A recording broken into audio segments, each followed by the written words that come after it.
they were part of something special. Now, let's start the recording. Ladies and gentlemen, please welcome Mr. Joe Williams to the stage. There was a loud round of applause. Thank you, Barbara. Thank you, everyone, for coming out to support your station. We really appreciate it. You're welcome, Mr. Williams. Just so everyone knows, all ticket sales for tonight are going to our station. Also, Mr. Williams has signed and donated 500 copies of his book to be given as prizes in our fall fundraising drive. Thank you, Mr. Williams. The audience clapped again. It's my pleasure. I have supported NPR for many years, and I'm glad to help a bit more during these tough times. And Barbara, please call me Joe. She smiled, pleased with how things were going. Thanks, Joe. So, have you always been a writer? Besides your best-selling novel, do you have any more stories out there waiting to be found? He smiled briefly. No, this is my only novel. I work as a mechanical engineer, but I've been writing for the last 20 years. Part of my job was to create and revise manuals for our clients. So, if you've ever read the Operating and Troubleshooting Guide for the Intertech Hot Glue Labeler 6500, you've seen my work. The crowd chuckled appreciatively. That explains your writing style. Many of us know your book and its story, but could you share a bit about it for our radio listeners? Joe sighed slightly and replied, Sure. It's been over 3 years since it all happened, and 15 months since I finished the book, so I've learned to cope. He turned to look at the audience and took the microphone from the stand, walking to the front of the stage. Look at me. What do you see? Just an average person. And do you know why? Because I'm as ordinary as meatloaf and mashed potatoes. I'm 5'10", which is average height. I weigh about 170 pounds, not heavy but not fit either, just average. I have brown eyes and mostly gray hair, also average. If you saw me on the street, you wouldn't be alarmed, but you'd probably forget me as soon as you walked by. He returned to his stool and placed the microphone back in the stand. I didn't mind being average. I was just a regular 50-year-old man living in a nice but ordinary middle-class home in a mid-sized town. And I was content with that. However, I did stand out in some important ways. One was my wife of 27 years. I thought she was truly exceptional in both looks and intelligence. Then there was my only child, a daughter, who was a younger version of her mother. At 24, she had a new husband whom any father would be proud to call a son-in-law. Lastly, I had my job. I had worked for the same company for 28 years, my first and only real job. I felt like I had it all, living the dream life. So what went wrong? Well, the economy crashed. My office shut down and we lost jobs. I could have transferred across the country, but my ties were here. The severance package was generous, so I had some support. Plus, if I didn't find something soon, I could apply for unemployment for a while. Then my son-in-law lost his job too. He and my daughter were just starting out, and since she was 6 months pregnant, they couldn't afford to lose their health insurance. They had to move away. Joe paused to take a sip of water, then he spoke in a low, emotional voice. Then something completely unexpected and heart-wrenching happened. My wife, the only person I had ever truly loved, left me. Not just that. She left the country, leaving a 2-page letter and a divorce request. In less than 3 months, 2 of the most important parts of my life, my job and my family, were taken from me. What a disappointment. The foreign companies have found a way to hurt us without a fight.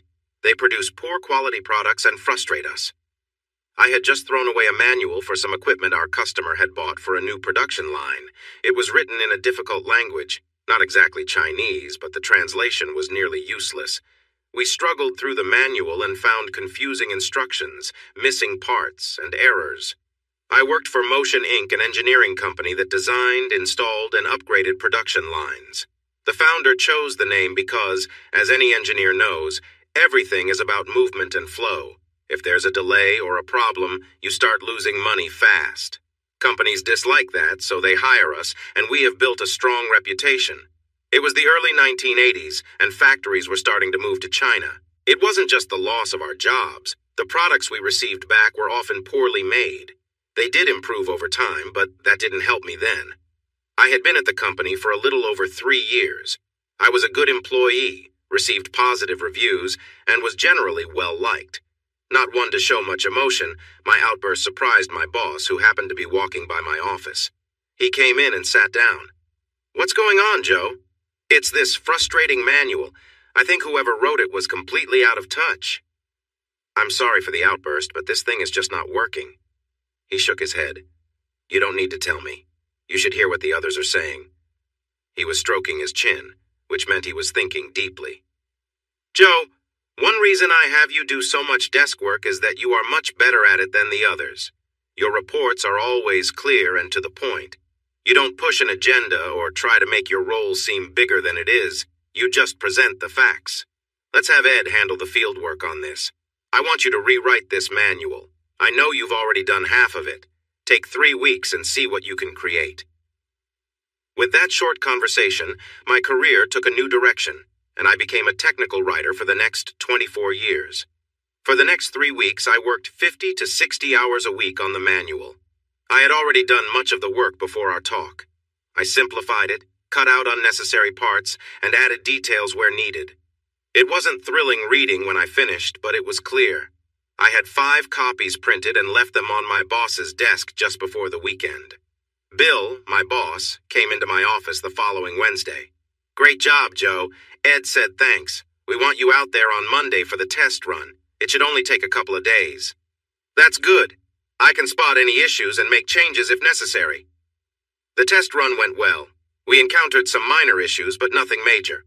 I spoke with the operators and took notes. When I returned, I made revisions and included a troubleshooting guide for new operators. It was so well received that I wrote manuals for 2 other pieces of equipment.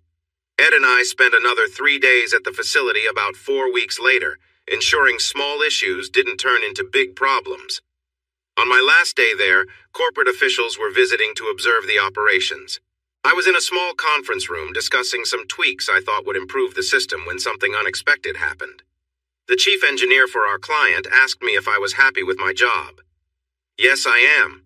It's a good group to work with. Why do you ask? We're impressed with your work. We have 11 plants and my team is a bit overwhelmed right now. We could use someone like you to help resolve issues. You would be based at the main office and travel to where you're needed. Interested? I believe we could make an appealing offer for you. Think about it for a few days and let us know. Thanks for your great work. The offer was very appealing, but it would mean relocating and a lot of travel. I had only been married for 2 years and I didn't like being away from my wife. She knew traveling would be part of my job when we got married, but this would require me to be away much more frequently and for longer periods. I decided not to take the job. I had been back in the office for a week when Bill came bursting in. His face showed he was upset. He closed my door behind him. Joe, I thought you were happy here. Why didn't you tell me you were job hunting? Was it for more money or better benefits? Where's your loyalty? What did they offer you? His anger caught me off guard. I didn't look for another job. They came to me. I do like it here. But tell me, Bill, is this the only job you've ever had? If I decide to change jobs, it will be for my family's sake. If I think a new job is better for us, I'll take it. What do you put first, Bill? Your family or your job? I don't think he expected me to respond like that. He raised his hands. Calm down, Joe. Of course, you should do what's best for your family. Just please discuss any offers with me first. I was still annoyed. I'll keep you updated. Just so you know, the other offer was very tempting. Things felt tense over the next few weeks. Bill asked me to stop by his office on Friday before leaving. When I walked in, I was surprised when he closed the door. This usually meant trouble. The serious look on his face didn't reassure me. He handed me an envelope. Read this. It was a letter from our main office congratulating us on our successful work. Inside was a bonus check for about 2 months' pay. Suddenly I saw Bill taking a picture with a camera. He smiled. I wanted to capture this moment. Great job, Joe. The client has 11 factories, and this project was a test to see how the upgrades would go. They were so impressed that they signed a contract on Monday for upgrades on all their locations. They specifically praised your extra effort on the manuals. Now, take your wonderful wife out tonight to celebrate. Take Monday off, too. I know how much extra time you put in on this project. Think of it as time off. You'll have a visit from corporate HR on Tuesday, and it will be good news. Now go ahead, enjoy your long weekend. I felt thrilled as I left. Stopping at the bank to deposit the check, I decided to follow Bill's suggestion and do something nice for my wife. There was a new Italian restaurant she wanted to try, but it was expensive and had a long waiting list. I thought I might check if we could get in tonight. Luckily, they had just received a cancellation. I convinced the manager to give us a spot. To make the evening special, I picked up a nice bouquet for Annie when I got home. "What are these for?" she asked, surprised and happy. "For no special reason, just because I love you and had a wonderful day. It's too great to have you cook. Let's eat out tonight." "Sweetie, please wear something nice tonight, okay?" As many women know, when unsure, go for the classic choice. A simple black dress works for any event.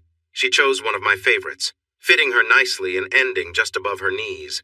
Her eyes widened when we arrived at the parking lot. "There's no way we'll get a table. We've tried before, and it was always at least 3 weeks. Trust me, dear. Maybe I've been planning this for a while. Who knows? We might get lucky and find a last-minute spot. Let's give it a try." Her worries melted away when I gave our name and we were shown to our table. She looked at the menu and gasped, "Wow, these prices are high. Can we afford this?" "Don't worry, tonight we can. I got some good news at work today. Let's enjoy our dinner and I'll share it with you afterward." She relaxed and smiled at me, a happy secret in her eyes. "Okay, I have something good to share too. But first, I really want to try calamari." The meal was one of the best I've had. The atmosphere, being together, and the happy mood are memories I cherish. Oddly, Annie turned down wine. She usually preferred wine over beer or liquor, but said she wouldn't drink tonight, which should have been a hint, but sometimes men just don't notice. Sipping coffee and enjoying dessert, I shared how I had been rewriting manuals at work and how happy everyone was with the results. I talked about the job offer I was expecting, my upcoming interview with HR, and how I felt a nice raise was in my future. She was thrilled. "I'm so happy for you. You deserve it. I always thought they didn't appreciate your work." "That's great to hear. I did some shopping today after my doctor visit. I didn't realize how pricey nursery items could be." "Nursery items?" "Yes, nursery items. We need to prepare soon, only about 7 months left to get everything ready, and in another 4, I might not be very helpful." I looked a little puzzled, but she just smiled. "Joe, don't you understand? We're expecting a baby. About 2 months along, according to Dr. Roberts. Aren't you happy?" We had been trying for 9 months, so was I happy? I did what any man would do and started to cry. I went around the table, knelt down and hugged her gently, as if she were something very delicate. She laughed and hugged me back. "Come on, give me a real hug, I won't break." People around us noticed. "Engaged?" asked an older couple at the next table. "No, we're expecting our first child," Annie proudly replied. The woman stood up, came over, and gave Annie a warm hug while her husband shook my hand. "We're thrilled for you. Congratulations. Cherish this moment and just wait until you have grandchildren. It only gets better." By that point, everyone in the restaurant seemed to know, and we thanked many who shared in our joy. It was a night we would always remember. The pregnancy was tough. At 7.5 months, she had to rest in bed, and by 8 months, she felt restless and irritable. Labor went on for 21 hours. After our daughter, Amber June, was born, the doctors called me into a room. "Mr. Williams, we need to inform you that we've found some issues with your wife's health. Right now, it is not life-threatening, but if she were to get pregnant again, it could be very risky for her. She might not be able to go the full term. Please talk to her about this. If she wants, we can perform a procedure while she is still here. You could also choose to have a procedure for yourself. Consider this, as it might be easier than other forms of birth control which can fail. Think it over." Annie was heartbroken. She grew up as an only child and dreamed of having at least 4 kids. I suggested adoption, but she felt it was too soon to discuss. I gave her the choice, and she decided that since she was already in the hospital and in pain, a little more wouldn't make much difference. The next day, she had the procedure done. She was very sad and cried on and off for about a month. The only thing that brought her joy was our daughter. No matter how she felt when I handed Amber to her, she would start to smile. When Amber was 3, I brought up adoption again. Annie quickly said no. I asked again when Amber was 6, 8, and 11, but each time I was firmly told no. Eventually I stopped asking. I got a nice raise and rarely went out for work more than overnight. Over the years, the workload increased and they hired more people until I realized I was in charge of a whole department. I was now in middle management. Our reputation grew. If there was a problem with a manual, we would create a new one. Oddly, I found myself spending more time in the field, mostly checking things and making updates, with some minor troubleshooting. Annie was doing well herself. She moved up from being a receptionist at a dental office to office manager. Her work hours became more regular, so she took on the main caregiving role. I preferred to stay home with my family whenever possible. Travel became the reason for our separation. Annie loved to explore new places. I enjoyed being home more than traveling. She would start planning our next vacation before we returned from the last one. As soon as Amber became a teenager, Annie included her in the planning, even allowing her to choose a destination now and then. We went to beaches, went skiing, rode a mule into the Grand Canyon, and spent a week sightseeing in Washington. A major project at work came up that required 3 offices to work together to meet the schedule. I was honored to be made the coordinator. Unfortunately, this meant I had to travel much more, falling into a routine of 1 week away and 1 week at home. AJ was 15 and had her own friends and activities, so Annie often felt alone. She was frustrated and lonely. I noticed it but didn't know how to help her feel better. One night, a group of us talked about this in the hotel lounge. A man from another office shared that he was separated from his wife. He mentioned that she was upset he traveled too much and left her alone. He complained that if she was frustrated by his absence, then being apart completely didn't seem better for their relationship. An older man chimed in, "You should get a good lawyer now. It sounds like she's not coming back. Sorry about that."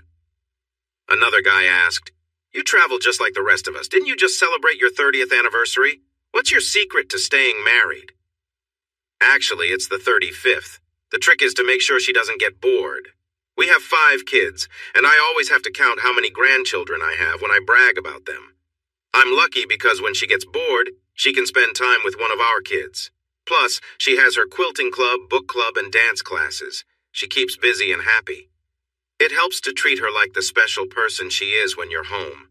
Sure, there are times I'd rather do something else, but nothing is as important as her. That's why I take dance lessons. I want to enjoy the dances with her for the rest of my life. That made a lot of sense. But we didn't have a big family, and she already knew how to dance. I needed to find something else she loved and support her with it. Then it came to me. Travel. It was her favorite thing. I looked into it and found a lot of travel companies. 2 nearby offered short trips that lasted 2 or 3 days. I found a 3-day trip that caught my attention. It was from Friday morning to Sunday evening and included a visit to the Biltmore House in North Carolina, known as the largest home in America. Jamie had always wanted to see it. The trip included a visit to the home of author Thomas Wolfe and some shopping at a local outlet mall. It was the perfect getaway for her. Best of all, it happened during a weekend when I would be away, so I would come home around the same time the tour ended. I booked 2 tickets which would be delivered to my office. I planned a little, talked quietly to her bosses to ensure she could take that Friday off, and I felt ready. I didn't tell Annie when I left that Monday. AJ was supposed to share the news just before I called her on Thursday night. It turned out beautifully. When Annie came home from work, she found AJ packing a small suitcase. "What are you doing?" Annie asked. AJ gave her mom a look only a teenage girl can pull off. "I'm packing." "Let me rephrase that," Annie said. "Why are you packing?" "Mom, maybe I'm packing because I'm going somewhere." "Where do you think you're going?" "Never mind, forget the questions. What's happening?" Just then, the phone rang. AJ looked at Jamie and said, "I think it's for you." "Hello?" "Hi, sweetie, I miss you too. Did you let AJ go somewhere? What, 3 days? What's going on?" "No, I'm not losing my mind. I just wanted to remind you to take a raincoat." "Why?" "Because it's supposed to rain this weekend." "No, not where you are, but in Asheville." "Why does that matter?" "Because that's where you're going, to the Biltmore House and then to the big outlet mall. I know you don't like staying home alone, so AJ and I planned this trip. She will help keep an eye on you, but I trust you everywhere except the outlet mall." Then again, 2 women with credit cards at an outlet mall might not be the smartest idea. Please take it easy, okay? Love me still? I could hear AJ chuckling in the background. "Love you? If I could, I would send you a big hug through this phone, but since I can't, I'm going to have AJ pack an extra outfit and drop her at Grandma's house on Sunday. I plan to show you how thankful I am." AJ laughed loudly in the background. "Mom, that's too much for a teenager. Tell Dad we both love him and start packing." She did just that. The trip was a big hit. She was just as excited when she got home as when she left. She spent about 2 hours telling me everything. What she saw, the people she met, the meals they had, and all the shopping. That made me wonder if I made a mistake. She kept pulling bags out of the trunk. Most of it was for AJ, clothes and shoes for school. She said she found great deals, so I let it slide. Then she pulled out one more bag. "I got you a little something. They had a really cute shop. I'm going to take a shower. Please don't come into the bedroom until I call you. If I remember correctly, I have something nice to show you." Those 45 minutes felt like the longest ever. But when she called me, it was worth it. She had a lovely outfit on, complete with accessories. She looked beautiful. "Would you like to see your gift?" "I almost don't want to. It's such a nice surprise." "We'll find a middle ground. I'll leave on one of the accessories." I didn't get much done the next day at work. All I managed to do was arrange for a box of his favorite cigars to be sent to Will, the engineer whose suggestion started everything. This led to a routine of trips, usually once a month. If it was somewhere AJ wanted to go, Annie would go alone. She wasn't truly alone. She made friends with several women her age who liked to join her on these trips. Often, one or more of her friends would be on the same bus. We almost ran out of space saving all the pictures. AJ, like all kids, grew up fast. One minute we were looking at college brochures, and the next we were waving goodbye as she entered her dorm. Annie took it hard. I was still traveling, though not as often, at least once a month. About every other month she would visit AJ or explore a new destination. She seemed distant and withdrawn. Where she used to greet me with a warm hug and kiss, it changed to just a quick peck on the cheek.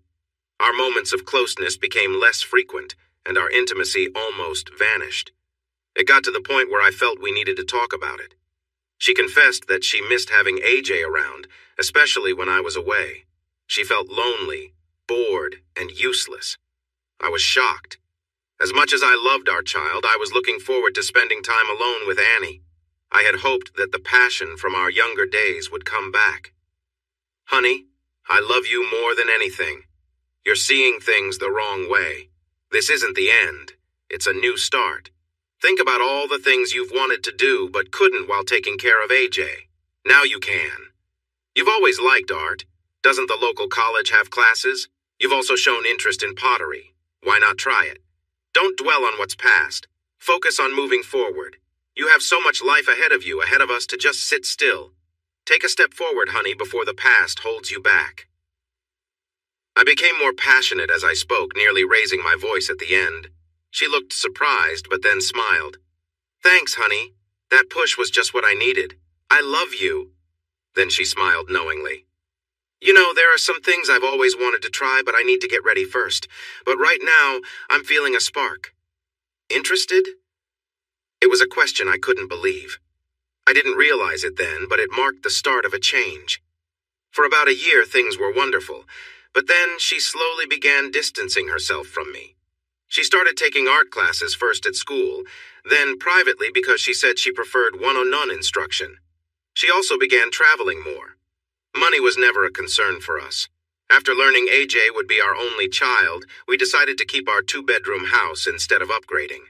We didn't have to use the money from her college fund because she received a full scholarship. As she became the office manager, my work team kept growing, and my pay increased with my new duties. I also received nice bonuses that I saved. We both put the maximum into our 401 plans. Overall, we were very comfortable. Then the economy went downhill. Companies weren't hiring or expanding, so they didn't need our services. First, one branch closed, then another. We felt uneasy as rumors spread. Finally, it happened. We were downsized. A few of us, myself included, were offered transfers. My whole life was tied to this place, and as much as I would miss my job, I couldn't leave. They treated us well, and we received generous severance packages. Annie took the news harder than I did. "Are we going to be okay financially? Are there jobs out there?" she asked. "Don't worry. The severance package will cover my full salary for 6 months, and we'll have health insurance until it runs out." By then, the economy should improve. If not, I can get unemployment benefits. Everything we have is paid off, so just relax, I reassured her. Still, she worried. I wanted to take a few weeks off to rest, but she urged me to send resumes to almost every nearby company. No one was hiring, and those that were could easily find fresh graduates for lower pay. Annie seemed more distracted each day. I sensed something was off, but chalked it up to the financial stress. She became short-tempered and took offense easily. She continued working and attending art lessons twice a week. Despite her worries, she took 2 trips. I offered to join her, but she laughed. This trip is to an expo on quilt making. Some quilts are beautiful. It's art made from fabrics instead of paint. Ramon says it will help with my composition and color skills, she explained. Ramon was her art teacher. I didn't want to hurt her feelings, but I thought she wasn't the best painter. The thought of spending 2 days looking at quilts, no matter how lovely, didn't interest me. Discussing fabrics and sewing machines didn't sound enjoyable, so I politely declined. By now, AJ had graduated, found a wonderful partner, and got married. Planning the wedding lifted Annie's spirits, but once it was over, she realized AJ was moved away for good. She was thrilled when AJ shared that she was expecting a baby. They lived less than an hour away, so Annie visited frequently. When Annie learned they had to move across the country, she fell into a deep sadness. She only perked up when she took 2 weeks to support AJ during the arrival of the baby. I arrived at the hospital with 2 hours to spare, and we were thrilled to be new grandparents to a baby boy. Once we got home, her mood returned to being quiet and sad. One night, I finally lost my temper and let it out. What's wrong? We're still young, and there is so much we can see and enjoy together. Yet nothing I suggest seems to interest you. It feels like I'm just in your way. Are you trying to push me away? She looked pale as I spoke, and her eyes widened at the last part. Instead of answering, she hurried out of the room. I could be just as stubborn as she was, so I decided to let her be. I packed for an overnight trip since I had started a new job and needed to meet a client. The argument began because I wanted her to come with me. A former client reached out, unhappy with the new management. He asked if I was interested in some freelance work because he had some problems in his production system that he wanted to fix. My plan was to fly in, observe things, make suggestions, and review his operator manuals. This was a great opportunity for me. I wouldn't have to travel often and could do most of the work from home. I even planned to turn AJ's old room into an office. We barely spoke to each other the rest of the night, and she seemed hesitant to say goodbye the next morning. I gave her an ultimatum, something I rarely did. When I return, we need to have a serious talk about our future. I'm not happy, and you're not happy either, and I don't understand why. Don't make any plans. I want the whole weekend to sort this out. When I got back, she was gone. On the kitchen table, there was a letter. Joe. Not Dear Joe, just Joe. By the time you read this, I will be gone. I've thought about this for a long time. I'm not happy, and I haven't been since AJ went to college. My life feels dull. The excitement we had has slowly disappeared, and you didn't even notice. I know you've tried to bring it back, but it was too little, too late. I know this message will hurt you, and I'm sure it's a shock. But I want to be happy again, and I can't find that with you. I've been involved with Ramon for about 2 years, and you had no idea. That shows how far apart we have grown. It was easy to hide because you trusted me completely. All the trips I took, even the one with the quilt, were with Ramon. You were my husband, but he is my true partner. Don't think I didn't feel bad. I spent many nights feeling upset about this, but in the end, I can't continue like this. I've already started the divorce process. The lawyer's card is on your desk. He will explain everything, but I've given him the authority to manage things and signed over the house. In return, I've taken half of the money from our savings and retirement account. You keep your 401, I keep mine. Please don't argue. This is as fair as I can make it. I left my job last week and took my retirement money. By the time you read this, I will be in Europe, mostly in Spain and Italy. Please don't try to contact me except through my lawyer. I know this seems like a weak choice. I just couldn't face you. I'm sorry for that. Now you have to tell AJ, which feels like another unfair thing. Please don't look for me. I wouldn't speak to you if you did. I hope you remember the good times after the anger passes. You didn't deserve this. I will always think of you with love. Annie. The audience listened intently as Joe shared the story of his marriage's ups and downs. Barbara saw some women in the crowd with tears in their eyes. So there I was, starting what I thought would be a wonderful time in my life, suddenly alone. Was it painful? Yes, very much. Did I fall apart? To quote my grandfather, like a broken watch. Did I pick myself up? Kind of, it's still a work in progress. Barbara's voice on the radio brought people back to the moment. Mike listened closely through his earphones. As Barbara left, she gave him a knowing smile. He felt he might have made a mistake. The crowd was quiet as Joe talked about his wife leaving him.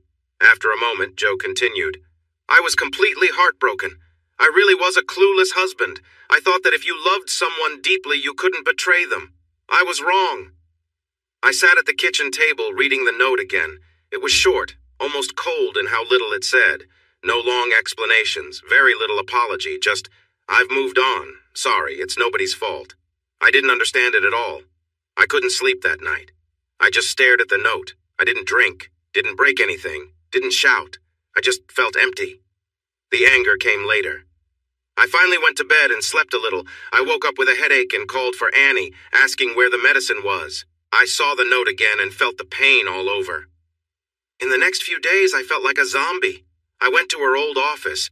They told me she had quit 3 weeks ago, probably spending those days with someone else to get ready for her trip.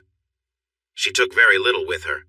Most of her clothes, her jewelry, including her engagement ring and wedding band, were left behind. No photos or mementos from our time together. It felt like she was gone. None of her friends knew she had left. Her only new address was her lawyer's office. It took me 2 weeks to find the courage to call AJ. At first, she couldn't believe me. Then she started to cry. She was so upset that her husband had to take over while I explained everything again. AJ finally calmed down enough to talk. She insisted that she wanted to come visit me for a few days.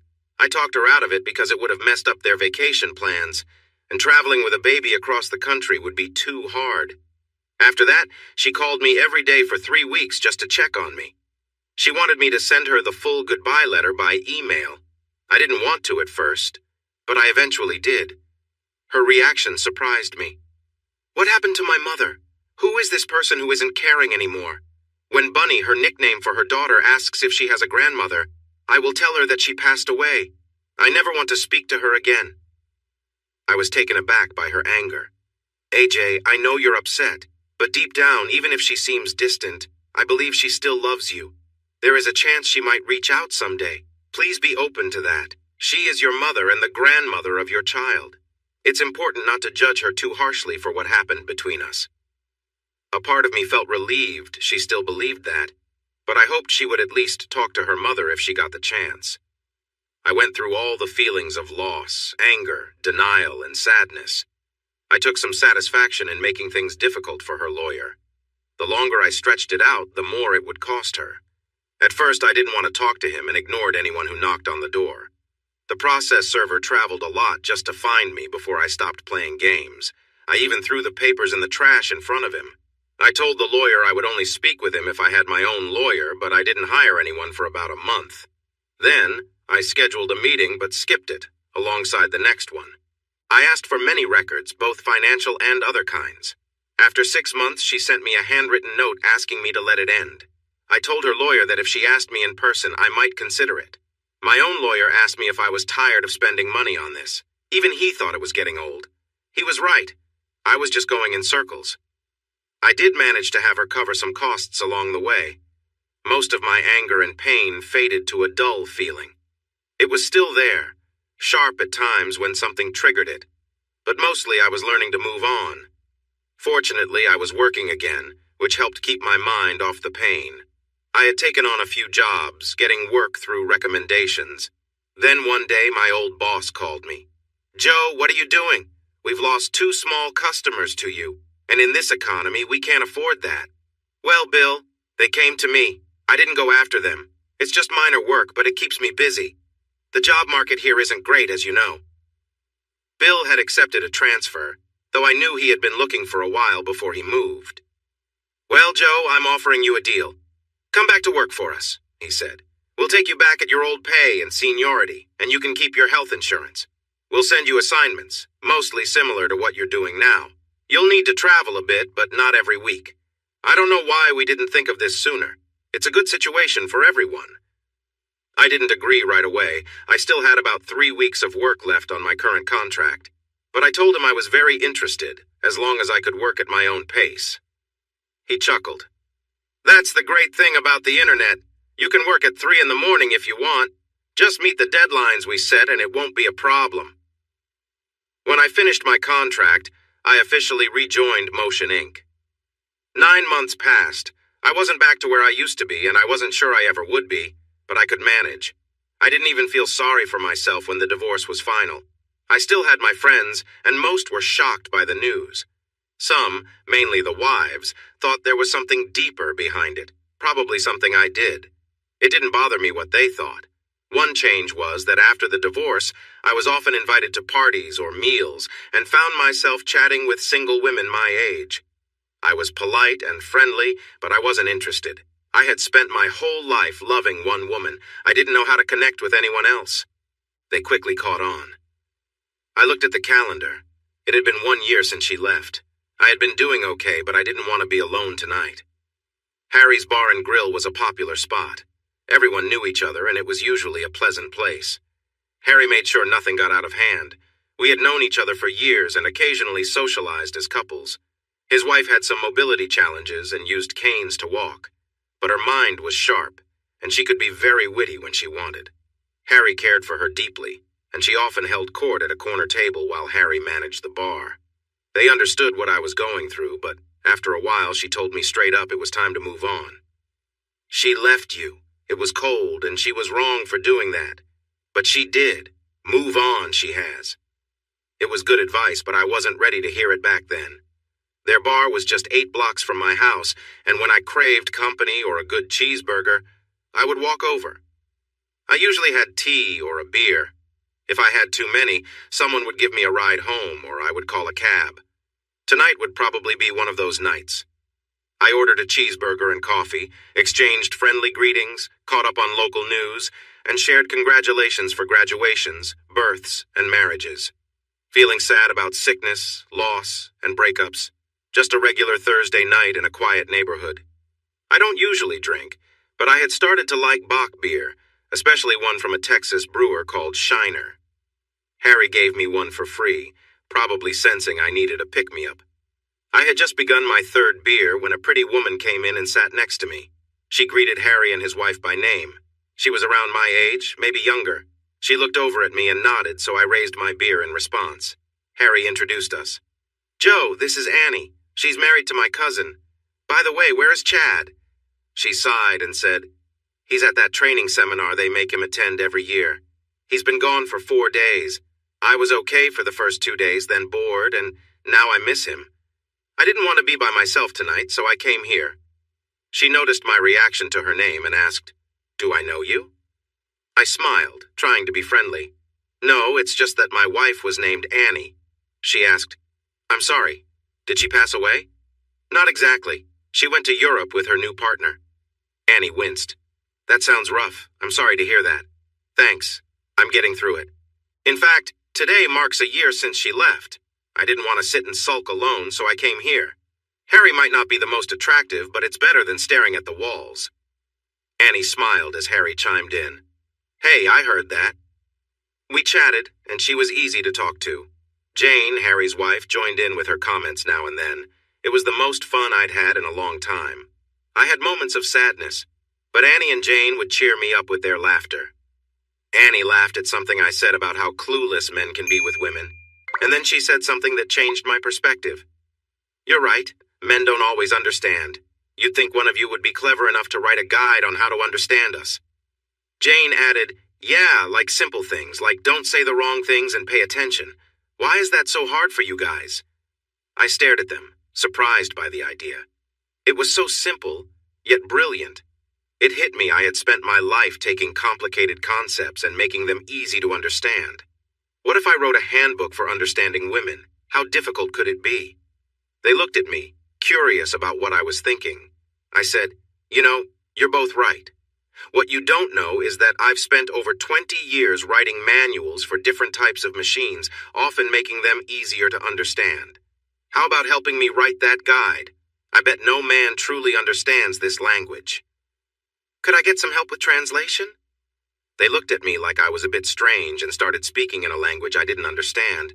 Then Annie laughed. I'll help you, but I won't share any top secrets, for safety reasons. Jane chimed in, more straightforward. I think it's a good idea. Now I can express my thoughts without worrying too much about feelings. When do you want to start? I was excited. For the first time in a year, I felt like I had a purpose. Not tonight. I've had too much to drink and probably won't remember much. How about lunch tomorrow at this place? My treat? Jane snickered. Thanks a lot. You're treating me at a place I've gone to every day for the last 15 years. Annie laughed and I smiled back. Okay, Jane, you pick, but let's make sure we can talk without interruptions.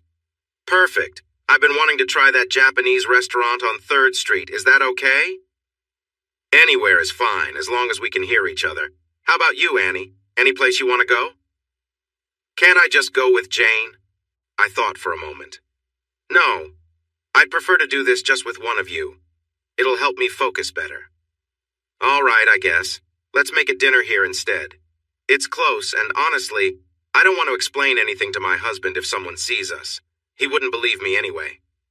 I thanked them and asked Harry to call me a cab while I finished my drink. The ladies returned to Jane's table, chatting and glancing my way now and then. You're braver than me, Joe. Asking what a woman wants and needs is something I would avoid. Good luck. If I didn't know how determined you are, I would probably laugh this off. Are you sure about this adventure? Harry raised an eyebrow as he cleaned a glass. Yes, I really am. Maybe it will help me deal with my own past. And perhaps, I thought, it could help prevent someone else from going through a similar experience. I hardly slept that night, getting up a few times to jot down my thoughts. I felt excited about this adventure. I spent a lot of time thinking about what I would ask, which only made me more confused. Then I remembered what I had done before. If a machine wasn't working right, I would always ask the operator since they were the most familiar with it. That's what I would do here. The woman would be the operator, and her heart would be the machine. If I could get her to share how that worked, it would be easy to explain it to a new operator, a man. I arrived at the restaurant early, ready with a small recorder to help me keep track of the conversation without notes. Instead of Jane, Anne walked in. As she approached my table, I expressed my confusion. Where's Jane? Something came up, so I came instead. I spoke to my husband last night. He knows you a little through your work. Chad said I should come, order the priciest thing on the menu, and chat with you. He also wants to read your manual when it's done. We had our meal, chatting casually. Afterward, we ordered coffee and got to the main topic. I told her I planned to record our conversation, and she agreed. What do you want to know? She asked. I had thought about this carefully. Everything. How did your relationship begin? What did you expect back then and now? Did it turn out like you wanted? How do you both work to keep each other happy? Are you happy right now? Where do you think he can improve? Are there times when you know you're being unreasonable? Who makes peace after an argument? Do you make decisions together or separately? Do you accept it when he makes choices on his own? And does he accept it when you do? I took a breath after my questions. Wow, don't hesitate to ask the tough ones. Give me a moment to think. After sipping her coffee, she began to share slowly, gaining confidence as she spoke. She loved her husband and had never thought about being unfaithful. Their love wasn't instant. It grew over time with understanding and care. Did he make her upset? Often, but the feeling was mutual. They worked through their small issues to prevent bigger conflicts later. They had a few significant disagreements, but they never stayed upset for too long. She wished he could be more understanding, and he wished she would be a little more open. Sometimes it feels like we think differently, like I'm on one level and he's still figuring things out. He paused in his story to make another point. Everyone, I thought about this deeply. I didn't read any expert relationship books, as I wanted to keep my thoughts genuine, but her point came up in almost every conversation I had. It made me think, leading to a conclusion discussed in the final chapters of my book. Men and women often don't communicate the same way because they don't see things from the same angle. Men focus on the present, responding to what they see and hear. Women think about the future. It's in their nature. They tend to wait for what they want and take things literally. A woman's greatest source of attraction is her mind. I heard a comedian during a book signing who really nailed it. I wish I could recall his name to give him credit, but it went something like this. A young man falls in love with what he sees right in front of him. He thinks, "Wow, she's beautiful. She smiles brightly, and she looks amazing in that dress. She's exactly what I want." And he's right. Gentlemen, close your eyes and picture your wife. Now, if you've been married a long time, what do you see? I bet my book royalties you're still thinking about that girl in the sundress.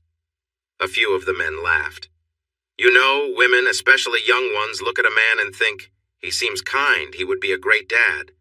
They may also think, if I could just help him dress better, we could really make a life together. It's just how they think about the future.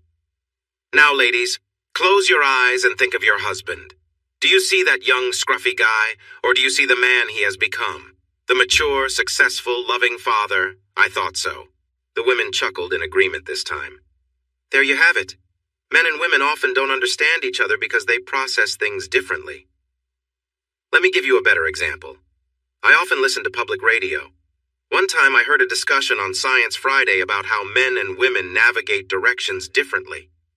When a couple asks for directions, the woman usually listens carefully to all the steps.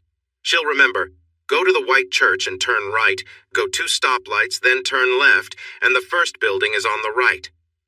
The man, however, will focus on the first part, go to the white church and turn right, and then ask for directions again. The man thinks in the short term, while the woman thinks further along. She's looking at the bigger picture. And that's why I believe women are smarter than men. Does anyone disagree? He paused while laughter filled the room. I didn't think so. He continued his story. The conversation with Annie was eye-opening. What I learned was that many men don't really understand women. The discussion with Jane went in a different direction. I was married to someone else before Harry. He was really focused on himself and very confident, almost to the point of being arrogant. It was all about him, and our marriage didn't last long. I thought all men were the same, so I took a break from dating. But when I eventually started again, I didn't feel excited about anyone. Then I met Harry. It felt like a fairy tale, a real romance. I didn't think it was possible until then, and it was mutual. We grew together. He worked as a salesman and was very successful, but he had to travel a lot. I hated being apart, but I knew it was for our future. We wanted a home filled with children. Then I found out I had a muscle disease that runs in my family, which usually affects women more. I was heartbroken. I feared I would end up in a wheelchair before turning 60. I also decided I would never have children if I inherited this condition. I couldn't bear the thought of passing it on to a daughter. I had my bags ready before Harry returned from his trip. When he got home, I greeted him at the door and took him by the hand. I put all my heart into it, knowing it would be the last time. Afterward, we cuddled together. He was gently touching my hair and saying how lucky he felt to have me when I broke down. I shared my struggle with my health, my choice not to have children, and my plan to leave him so he could find someone else. He fell apart. My strong man, my protector, cried and pleaded with all his heart for me to stay. He said he could handle my health issue and didn't need kids, but he couldn't live without me. I had never felt so loved. I interrupted her. But you have kids. I've met the twins. They're almost adults now. She looked directly at me. This stays between us and Harry. We adopted the children when they were just 9 weeks old. They look a little like me because they are my cousin's kids. The parents died in an accident. The strange part is that since they are related, they might have the same health issues. I made sure I couldn't accidentally have any more children, but no one else wanted them, and Harry fell in love with them just as much as I did. It feels like we have a special connection. He knows when I'm feeling down, even when we're apart. I can sense a little ache in my head, and I know something is bothering him. I should mention that Harry and I loved to dance and even took part in a few competitions. When I couldn't dance anymore, he stopped too, saying he wouldn't dance with anyone else.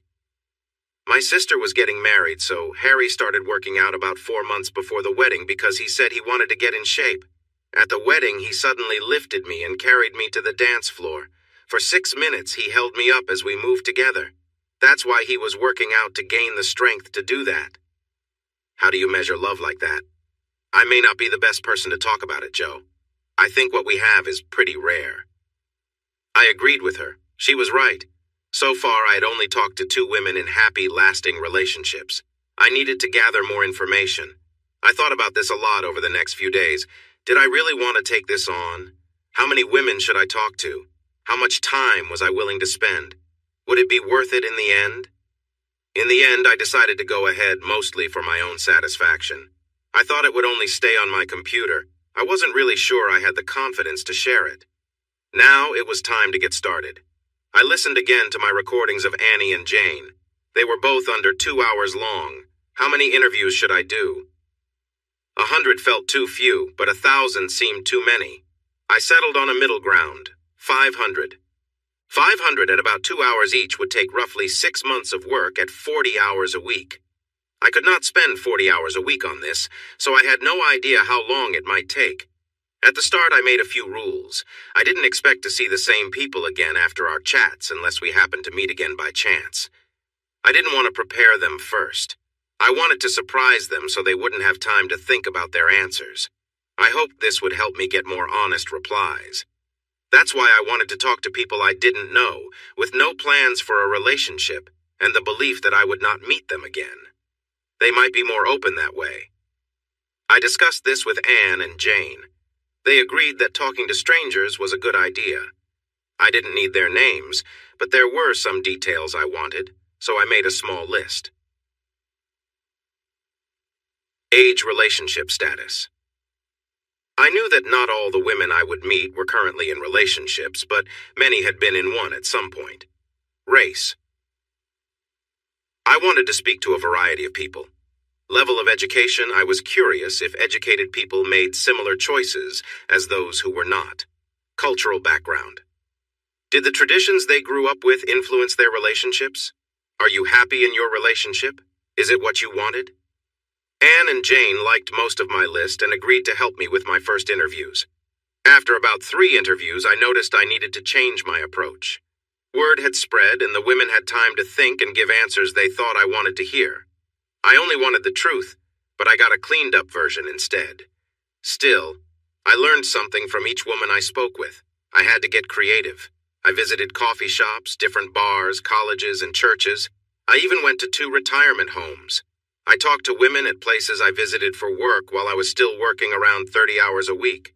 This travel gave me plenty of chances to meet new people. I spoke to women in Boston, St. Louis, Detroit, smaller towns along the East Coast and by the Mississippi River. When I finished my research, I organized my notes. The youngest woman I interviewed was 17, and the oldest was 83. 322 women were between 40 and 65. 39 were 66 to 83. 129 were between 20 and 39, and 10 were between 17 and 19. 320 were white, 80 were Hispanic, 15 were Asian, 64 were black, 10 were Indian, 6 were Polynesian, and 5 were American Indian. Most were Christian, mostly from Methodist, Baptist, and Catholic backgrounds. There were 4 atheists, 10 agnostics, as well as Hindus, Buddhists, and 1 Japanese woman who followed Shinto beliefs. There was also 1 American Indian who practiced a traditional religion that involved using peyote. 2 were part of a group that practiced voodoo. 288 had been in past marriages or relationships, 16 identified as lesbians, 4 were in polygamous relationships, and 31 were from other countries. 6 were in unhealthy relationships, 5 were involved in alternative relationship styles, and 14 chose to remain single, 8 due to health issues, and 6 by choice. It was interesting that 27 identified as bisexual. 58 believed their relationships would not last 6 months. 70 were very unhappy but wanted to do everything they could to avoid breaking up. 48 were not in any relationships at the time. Of those, 33 said they were not looking to start one soon. Joe paused to take a drink of water. If you think this is confusing now, you should have seen what I went through. Most interviews lasted about 2 hours. The shortest one was 16 minutes, and the person spent the whole time crying. One interview went on for over 4 hours because the person was so engaging that I lost track of time. To keep my research safe, I took a picture if they agreed. Instead of remembering names, I gave them my card with my email and wrote their number on it. I decided to call them all Annie as a joke and to remind myself why I was doing this. So when I gave out my card, I would write Annie 20 or Annie 200, depending on where I was in my research. I asked them to use their number when contacting me so I could match messages with faces. That's how the title came about. It took me 14 months to finish the interviews and 6 more months to organize the information into something clear, all while working 20 to 30 hours a week. The project took over my life. I always kept my professionalism intact and did my job well, but it became less important compared to my research. It got so intense that Jane, Chad, and Annie would come by every couple of weeks to take me out to socialize. Chad and Annie developed a friendship strong enough for dinners and visits. They wanted to keep me connected to the outside world. Chad often teased that I was a bit obsessed with my work, but joked that I could become a relationship coach for men once it was all done. I had long decided not to publish my findings. It felt more like a healing process for me, a way to cope with my feelings of being left behind. I thought only Annie, Chad, Jane, and Harry would read it, but fate had other plans. Motion Inc. used an editing service to make our manuals clearer. My work usually needed little change since I was experienced. It was mostly proofreading rather than heavy editing. But everyone makes mistakes, and I would occasionally slip up. I had been working on a large project and was finally ready to send it off. I was feeling worn out after spending about 40 hours doing interviews and writing notes over the past 9 days, all while juggling my regular job. The only reason I could give was tiredness. 2 days later, the editing service called me. John had been my contact for 11 years. We talked enough to become friendly, but we had never met in person. That was about to change. Joe, this is fantastic. I never knew you had this in you. Can I please edit it? John, it's just a manual. It's not even for a difficult piece of equipment. You could edit it easily. Are you joking? The most complicated thing is understanding how women think. Getting a peek into that is special. I started to feel uneasy. What are you talking about? Your book, of course. I already edited the first 4 chapters. My company is eager to see the rest. You know we publish nonfiction, biographies, history books, and how-to guides. They're looking to expand, and your work would fit perfectly. It's finished, right? I had been so tired when I sent out my manual that I accidentally included the first 8 chapters of my book. It seemed the secret was out. John, I wrote that to help myself. I never meant for it to be published. You're joking, right? My boss is going to call you soon. He wants to start talks about the book today. You should find an agent and a good lawyer. Just so you know, don't take the first offer. Mention you're considering other publishers. It might help you get a better deal. And remember, you want me as your editor. Please. Joe paused, his voice sounding a bit worn. Babs could see he needed a short break. Ladies and gentlemen, let's take a few minutes to stretch, grab some water, and get comfortable. When we return, I'd like Joe to share some of his favorite interview moments. 10 minutes later, everyone was back in their seats. The stage crew had filled up the water bottles, and Joe took the microphone again. All the interviews were special, but a few stand out to me. Annie 337 lived in a retirement home. She was 74, but looked much younger. I can still picture her face. You're really 74? Yes, I am. I've had some work done to look younger. I believe I still look good for my age. Do you agree? I do. I thought you were younger. Are you seeing anyone now? Kind of. I'm spending time with 2 men regularly. One is 61, the other 67. I think they might be a bit too old for me, but they're nice company. They were both very good partners. So you're still enjoying life together? Yes, as much as I can. I've always had a strong desire for connection. I've been widowed twice. The best I can say about them is that they were both wonderful partners. Please understand, I was never someone who dated many people. I was always committed to my husbands, and I loved them both very much. My first husband was a banker. It was a respected job back then. I think he would be shocked to see how things have changed in that field. Our relationship was traditional. I took care of the home while he worked. It was the early 60s, after all. But But he respected me. He knew I managed everything at home except for earning the money. I raised the children, kept the house in order, and acted appropriately in social settings. We had a classic family life. I would feel lonely sometimes when he was focused on his career, especially since he didn't like to travel, but we handled it together. We found joy in being close, and our feelings were strong until the end. We understood each other perfectly. He had a strong side beneath his formal appearance. I matched his passion, and we were truly connected. We only had one big argument, and it was about money. We had it, and he wanted me to spend time understanding our finances. I told him that as long as I had him, I wouldn't worry. I will never forget what he said. There may come a time when I'm not here. If that happens, I want you to grieve, but I don't want you to worry about the future while you do. This is for you and the kids, so please pay attention. So I did. I learned a lot about managing money, and he was very proud of me. Then one day I got a call from the bank. He had a heart attack at work. He was 57. I cried a lot and felt his loss deeply, but I moved on, and because of his planning, we were financially secure. We were married for 37 years, and I have no regrets. 5 years later, I met Paul, my second husband. He was an artist and a free spirit. While my first husband and I were more traditional, Paul was lively and unpredictable. Our relationship was full of spontaneity. He painted me, and that artwork is still displayed in my living room. While my first husband enjoyed his drinks, Paul chose not to drink.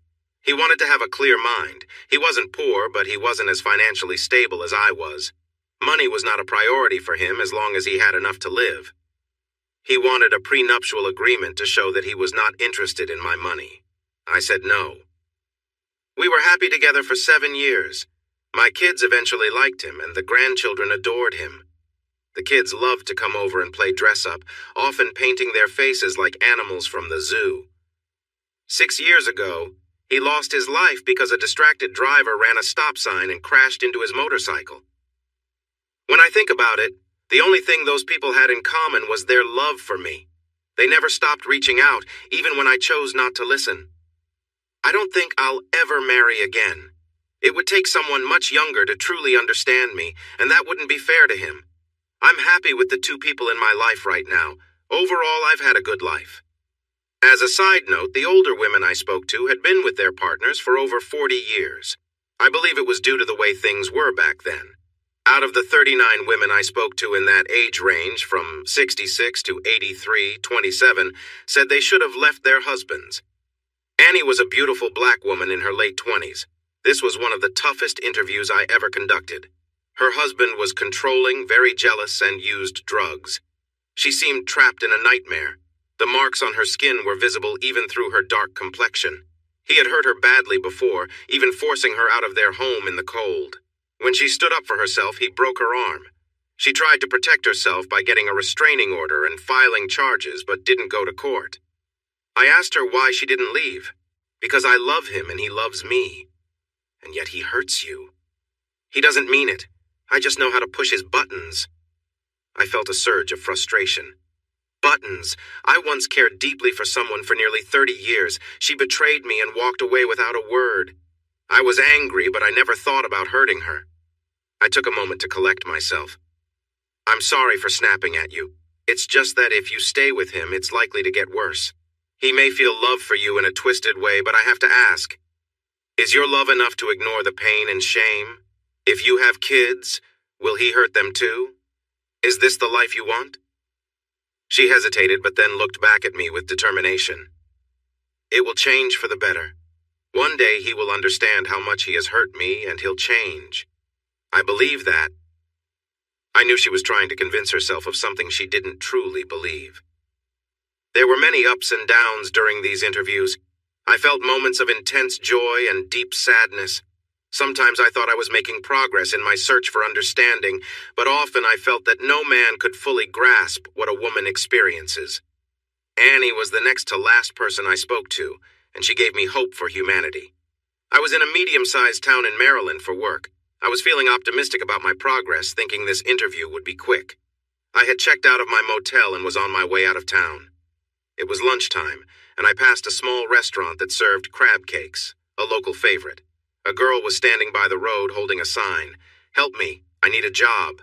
This caught my attention, so I walked over to her. "Any luck?" I asked, pointing at the sign. She sighed. "None. I don't know what to do.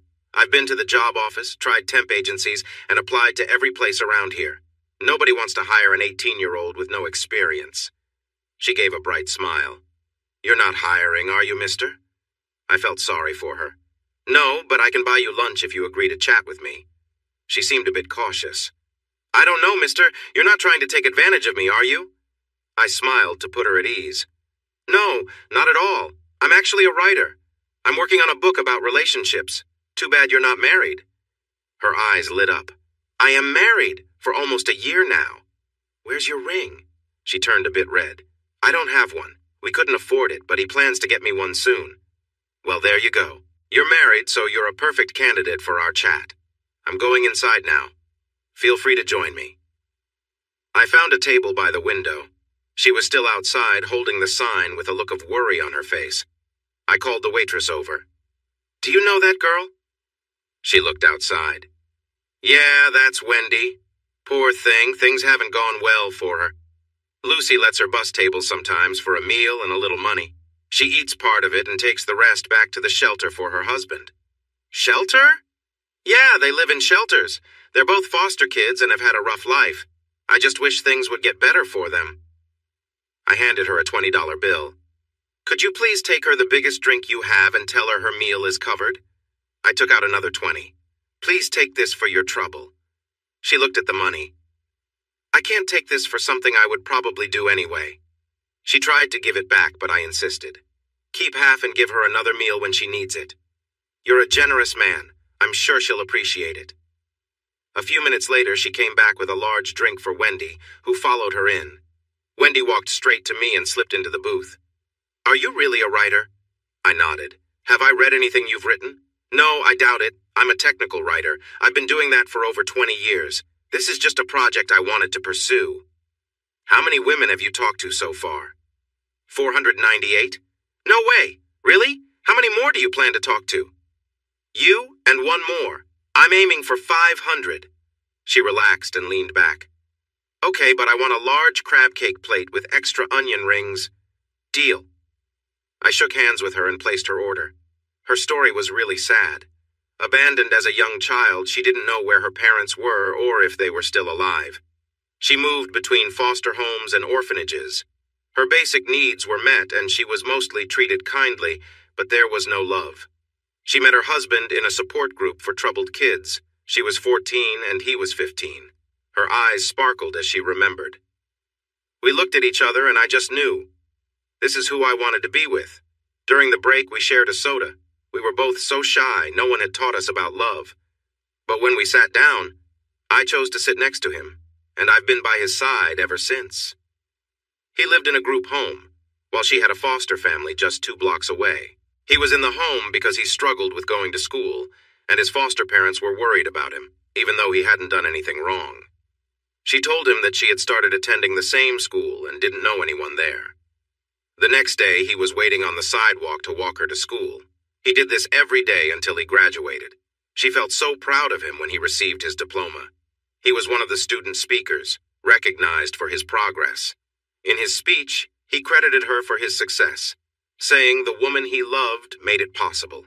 She cried so much during his speech that they almost asked her to leave the auditorium. One of his classmates' mothers recorded it and made her a copy. It was her most treasured item. We got married the day after I turned 18 at the courthouse. We picked up cans to pay for the license and the ceremony. A janitor signed as our witness. It was still the happiest day of my life. She blinked, as if something had gone into her eye. If I understand correctly, you live in a shelter now, is that right? Her eyes looked down. Yes, I don't have a job, and he does day labor. Some weeks he works a lot, and others not at all. What's hard is that we're on opposite sides. We don't have a place to stay together, and we're watched closely because of the rules.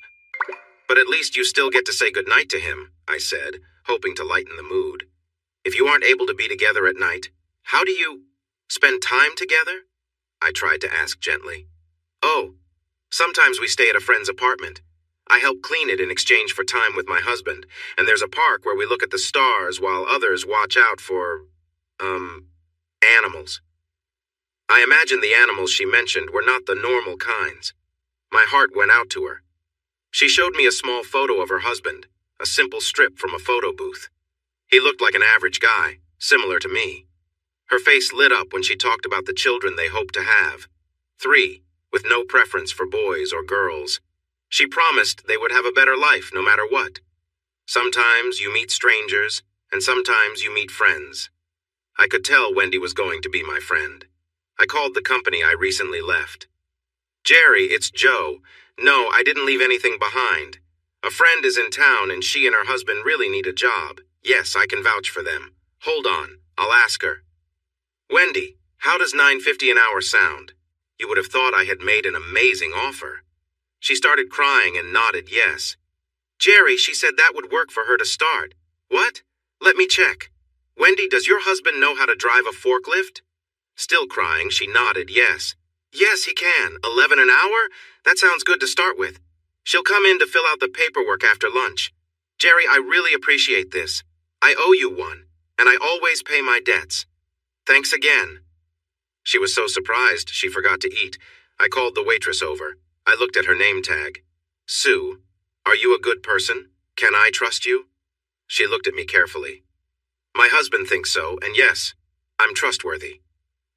Wendy was watching, puzzled by my questions. Wendy, stay right here. I need to talk to Sue for a moment. I stood up and walked to the counter. Sue came over after refilling some drinks.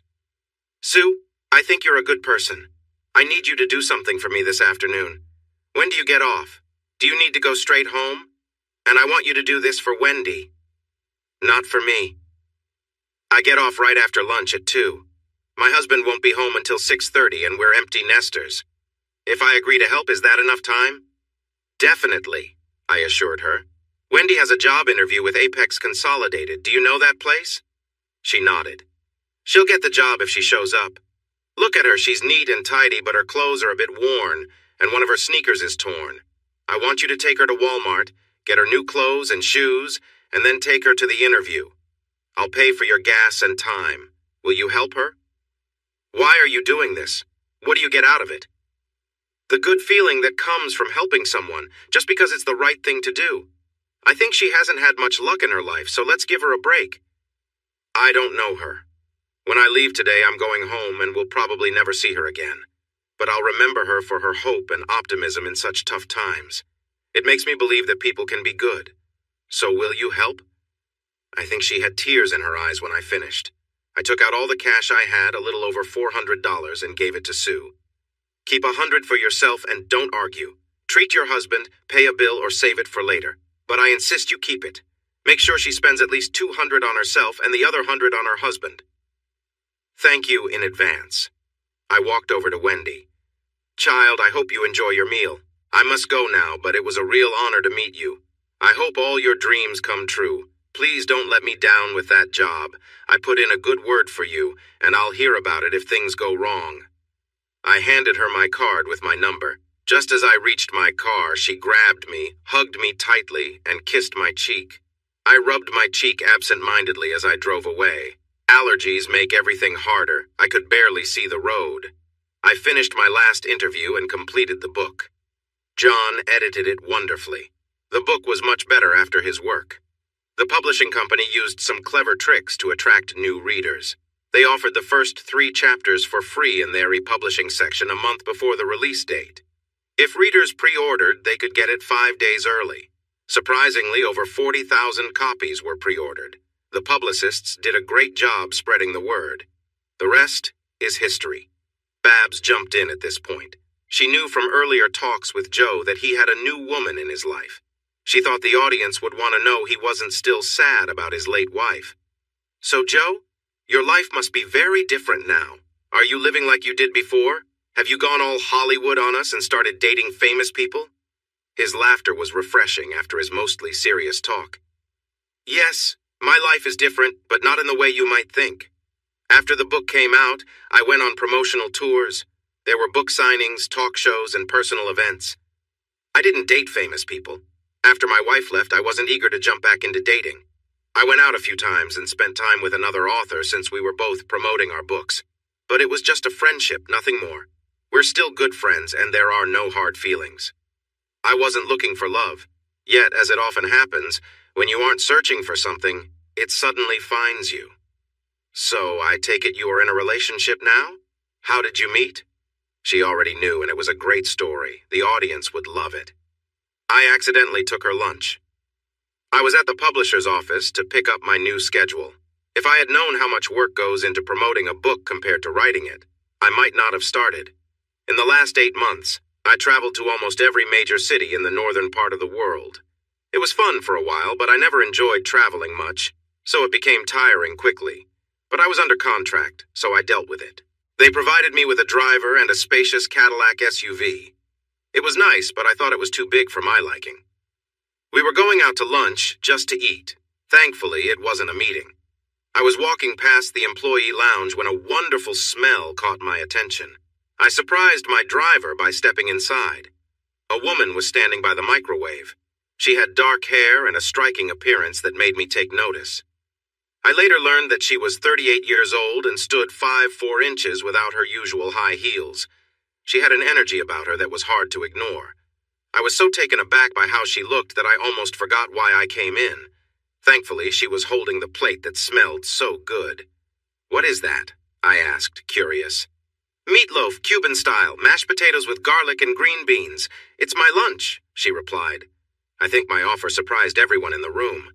"Not anymore. I'll give you $50 for that plate." "Are you serious? Go get your own lunch. I've only got 45 minutes, she said. "Okay, 100. For the first time, she glanced at my driver. He wasn't just a helper. The company kept a few cars and drivers around to watch over the writers. This way, they could keep track of us and make sure we stayed focused. "Bobby, who is this guy?" she asked. "Joe Williams, you know, the one who wrote 500 Annies," he replied. She looked me over. "So you're the one who understands women. I expected you to look smarter," she said with a smirk. I gave her a surprising answer. "Clearly you haven't read my book. Trust me, I'm not as smart as you think. I haven't had a good home-cooked meal in almost a year. I'm really in need of this. How about I give you the 100 and treat you to dinner at any restaurant in town? Anywhere?" "Yes, anywhere. I love it when a man pleads. How about this? I'll share my lunch with you and you can take me to La Frontera for dinner. Deal? Are you joking? A home-cooked lunch and dinner with a lovely woman? Absolutely." I shook her hand and the whole room laughed. I think she was a little embarrassed. She was kind and let me eat most of her food. Her name was Yolanda Maria Garza. She was half Cuban, half Irish. I wondered if she had a strong personality. Over the next few months, I found out she did. Passionate and spirited, she loved fiercely. It was a bit much at times. As we wrapped up our lunch, she asked me to make the dinner reservations as early as possible, so she could get home to her kids at a decent time.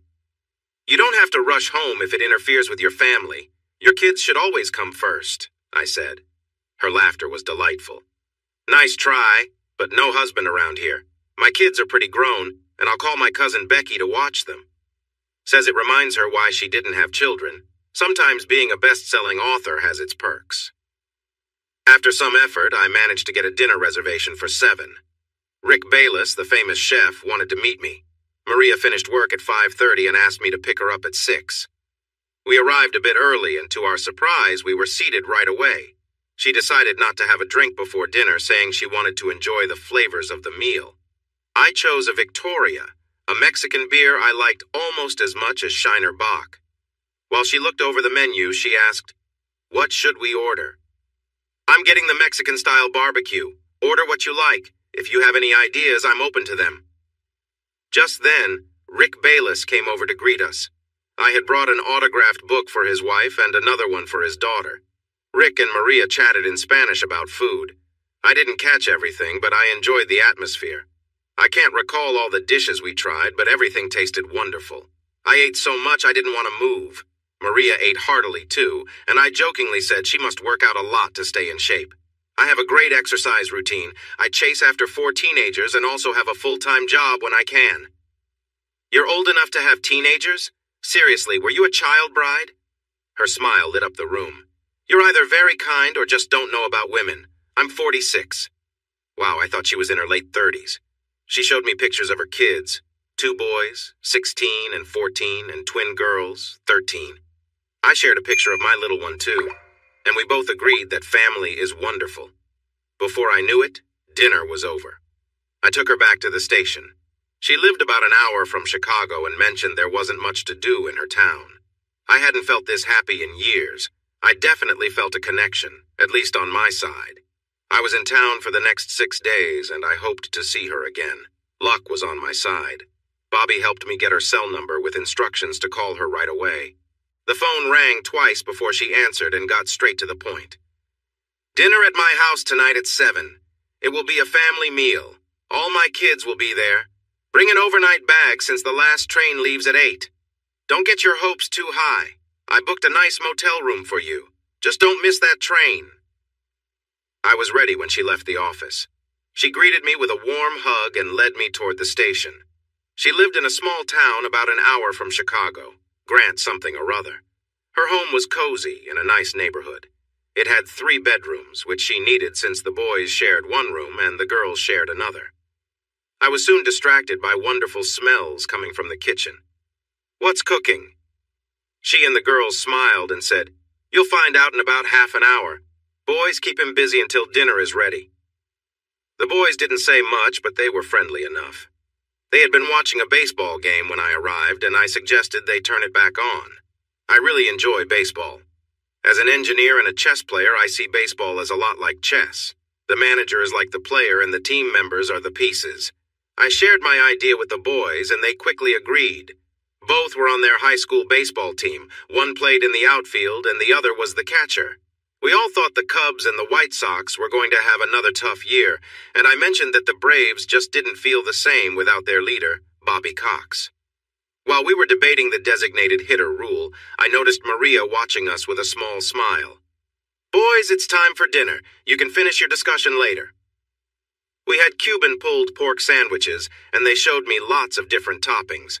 I picked a spicy one, but it was manageable. There was fruit salsa and a rice dish with vegetables, shrimp, and chicken. It was one of the best meals I had ever tasted. I tried not to eat too much, but ended up enjoying it all. After the dishes were cleared, I thought the evening was over and I would be shown out. But there was more to come. It was family game night, and in my honor we were playing Scrabble. I spent an hour getting thoroughly beaten. I had no idea there were national championships for Scrabble, but the twins were serious players. Christina and Cassandra had even been to state championships. I felt quite embarrassed. Things got even more fun when they started teasing me. Are you really a writer? You don't seem to know many words. That isn't a real word, is it? Show me in the dictionary. They had a big dictionary on the table for just those kinds of challenges. Apparently, snarful wasn't an actual word. The boys and Maria had stopped playing, enjoying my struggle. Before I knew it, the night was over. It was loud, lively, and filled with warmth. I became quiet on the way back to the motel. Maria noticed something was off. What's wrong? Did you have fun? I know the girls can be tough when they play, but they seem to like you. I shook my head. I loved every moment. Tell those clever girls I want a rematch. I'm going to study so I can do better next time.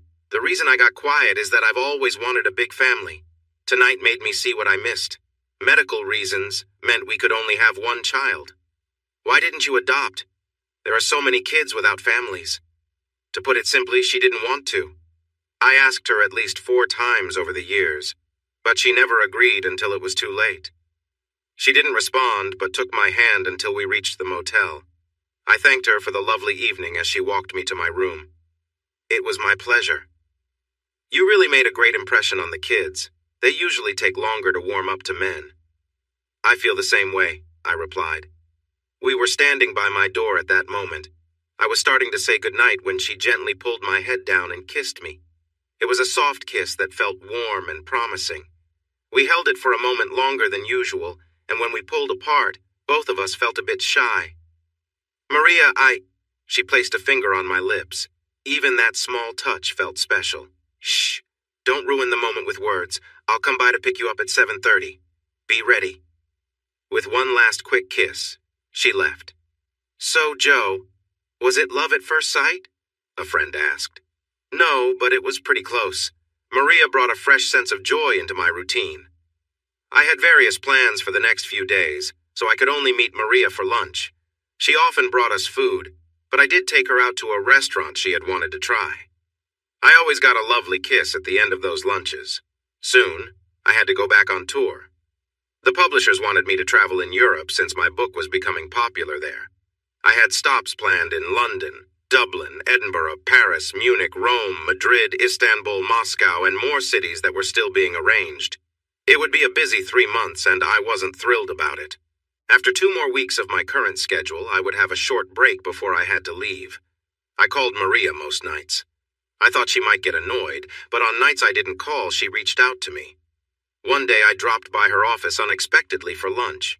Her welcome surprised me with how warm it was. Joe, why didn't you tell me you were coming? I would have cooked something. I look a mess today. It's been so busy, she said. I kissed her, hoping to silence her concerns. I missed you too, Maria. How are the kids? Let them know I'm practicing and won't be an easy opponent next time. Oh, they're good. They want to know when you're returning. How long can you stay? I had 3 days off. The kids were on break, and I wanted to spend that time with all of them. Unbeknownst to Maria, she had been assigned to help me as my personal assistant. The management wanted to ensure I was happy. She seemed unsure about it, but I was glad when she smiled. She insisted that I come to her house for the evening. I had already prepared my bag. The girls once again beat me at Scrabble, but they admitted it was a bit tougher than before.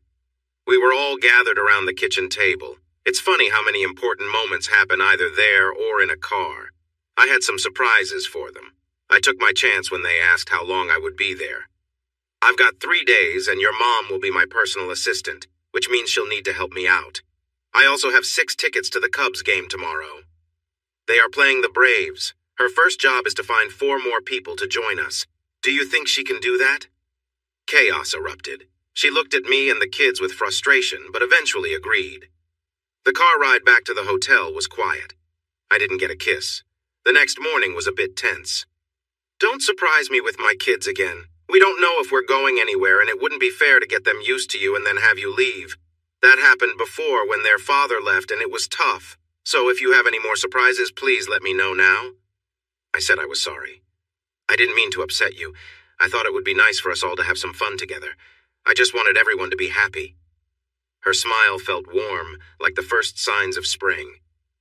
I decided to take a chance.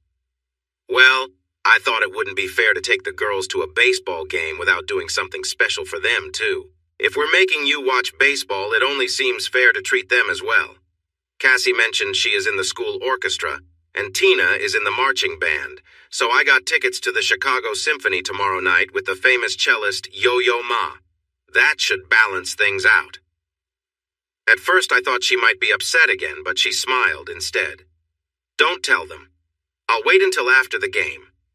I have a feeling you're trying to win over my kids. It will be a hassle driving back and forth, but we will manage. If you have anything else to tell me, say it now. Well, I've thought about the driving and booked a suite at the hotel where I'm staying. This will save us time and give me more chances to spend time with you. She turned the car into a parking lot. I braced for her reaction, but surprisingly, it wasn't as bad as I expected. Joe, how much did this all cost?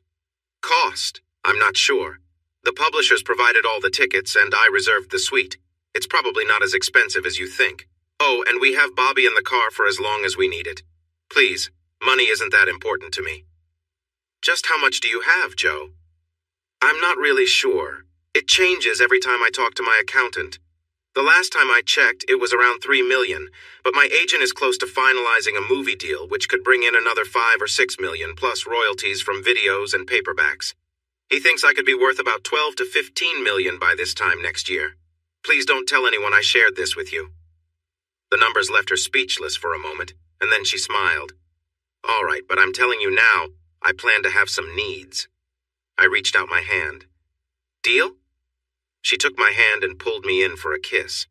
When she relaxed, she wiped the lipstick off my mouth and said, Deal. Please don't worry about how much this weekend costs. It'll be worth it to me. Let's just enjoy ourselves. And we really did. The kids were thrilled.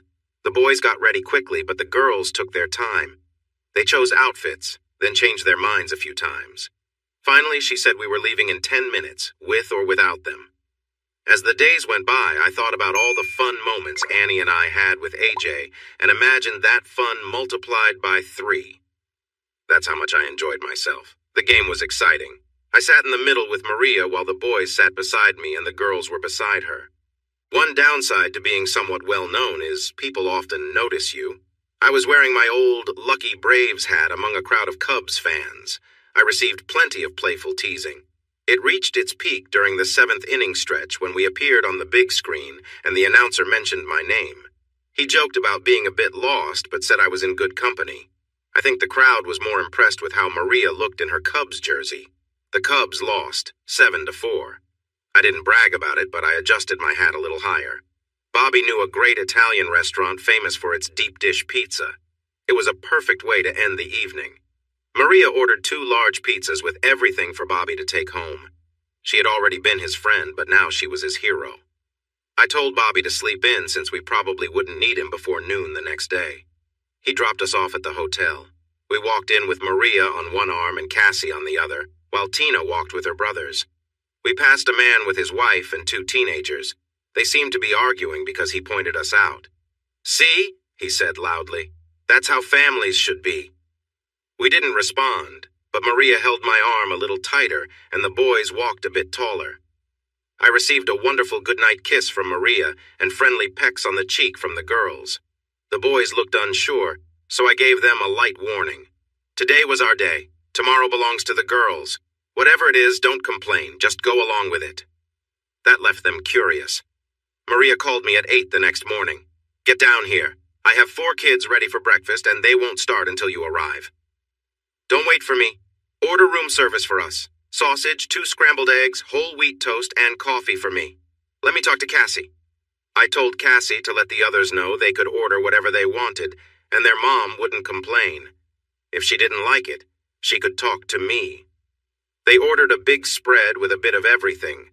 The boys were in sweats, the girls were in pajamas, and Maria wore a short gown and a silk robe. I was glad I was sitting down because it could have been quite embarrassing. "I think I might have dressed up too much," I joked. Tina replied, "When you told us we could order anything, we realized we didn't need to get all dressed up. This is how we usually look at breakfast." Maria teased me a bit with a smile. "Well, sweetie, I bet not everyone wants to see you walking around in your pajamas." Cassie jumped in with a laugh. "Oh, I don't know, Mom.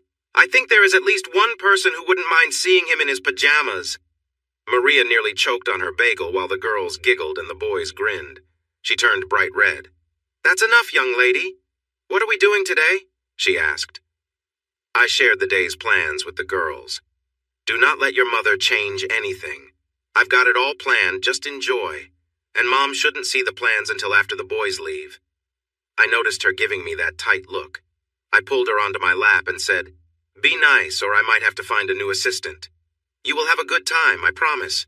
If you don't like it, feel free to cancel." They had been reading the note. "No!" they both cried out when I mentioned the option to cancel. "This better be good," she said with a serious face. "Remember what you said about being hard to please?" I replied, getting a fun idea. "You will be so hard to please today that it'll take a rocket mechanic to sort it out. Enjoy!" The girls looked at her, their eyes brightening with laughter when she seemed to relax. "What are you girls doing today?" I asked. "Don't worry about that. We'll find something fun. Now let's enjoy breakfast," I said. As I ate, the laughter and teasing continued around me. The girls would lean in to kiss my cheek and ask me things, driving Maria a little crazy, which I found amusing. The boys got ready, and as we were leaving, I kissed Maria's cheek and wished her a good time. We were staying at a fancy hotel with a lovely spa. The girls enjoyed all the treatments: pedicures, manicures, massages, and facial treatments. Tina took a picture of her mom with a green mask on her face, cucumbers over her eyes, and a towel on her head. I saved it and playfully told her I would share it with anyone who wanted to see a picture of my girlfriend. Maria was not happy about that when she saw it, but I refused to delete the photo. After that, they went to the beauty salon. They were styled and made up until they looked stunning. They left with bags full of makeup and hair products. At 12:30, Bobby took them to one of the most popular tea rooms in Chicago, which was just for women. Next, he took them to an upscale ladies' store in town where I had arranged for each of them to choose 2 dresses, one for casual wear and one formal. They were custom-fitted to look their best, plus foundation garments. The boys and I were not just playing around. First, we visited a nice men's clothing store and had 2 suits each made to fit us, with instructions to have the more formal ones ready by 3. The bill was higher than what I usually spend on clothes in a year, but I had to admit, we all looked great. Afterward, we had lunch at a popular Greek restaurant and then went to Wrigley Field. We didn't stay for the game, but we met most of the team while they practiced batting. The boys took pictures with some players and a few coaches. Miguel, who liked to be called Mickey, caught a few fly balls, and Antonio, or Tony, caught for a couple of the relief pitchers. It's nice to be wealthy and well-known at times. I kept the boys until 5:30. Then we put on our new suits and headed to pick up the girls for dinner. We managed to get haircuts, and the boys had their hair styled, so we looked quite presentable. When we walked in, we all stood still for a moment, just gazing at each other. They were beautiful. Maria had her hair swept up and wore a dark green, sparkling dress that reached just below her knees, with a neckline that caught your attention. The girls' dresses were similar, but they had a modest neckline and a slightly shorter hem. I had a feeling that sleepless nights were ahead when they started dating. We guys all wore matching black suits, each just different enough to show our individual styles. We looked like a handsome group, and I felt proud to be with them. My goodness, Maria, you and the girls look so beautiful. Words can't express it. The boys added their compliments, saying how lovely Maria was and how great the girls looked. They glowed with our praise and told us what a handsome group we were. Before we left, we had one more surprise for the girls. We stopped at a jeweler and bought matching diamond earrings for all 3 of them. The girls received lockets with small diamonds, while Maria got a diamond pendant. They were speechless when we gave them the gifts. Then the tears started, and they had to fix their makeup before we left. When we reached the lobby, people looked our way. I had never felt prouder. Dinner was the same. We caught many glances, and when the girls went to the restroom, another diner asked them if their dad was someone famous. Maria told me about it later. "He's a writer. You might know him. Joe Williams, 500 Annies," Cassie said proudly. Tina added, "Yeah, he was on Today last week." I wondered why we kept getting attention, but no one bothered us. The concert was fantastic. I've never really liked classical music, but the pieces performed that night were amazing. Plans had been made earlier, and when we went backstage, the conductor and Yo-Yo Ma were there to greet us. Cassie even cried. Of course, pictures were taken. The next day, an article appeared in the Sun-Times about the event, featuring a photo of Cassie and Yo-Yo Ma. She framed it. Sunday came, and Maria insisted that we go to church. I was raised a Methodist, so I was unsure what to do, but decided to follow along.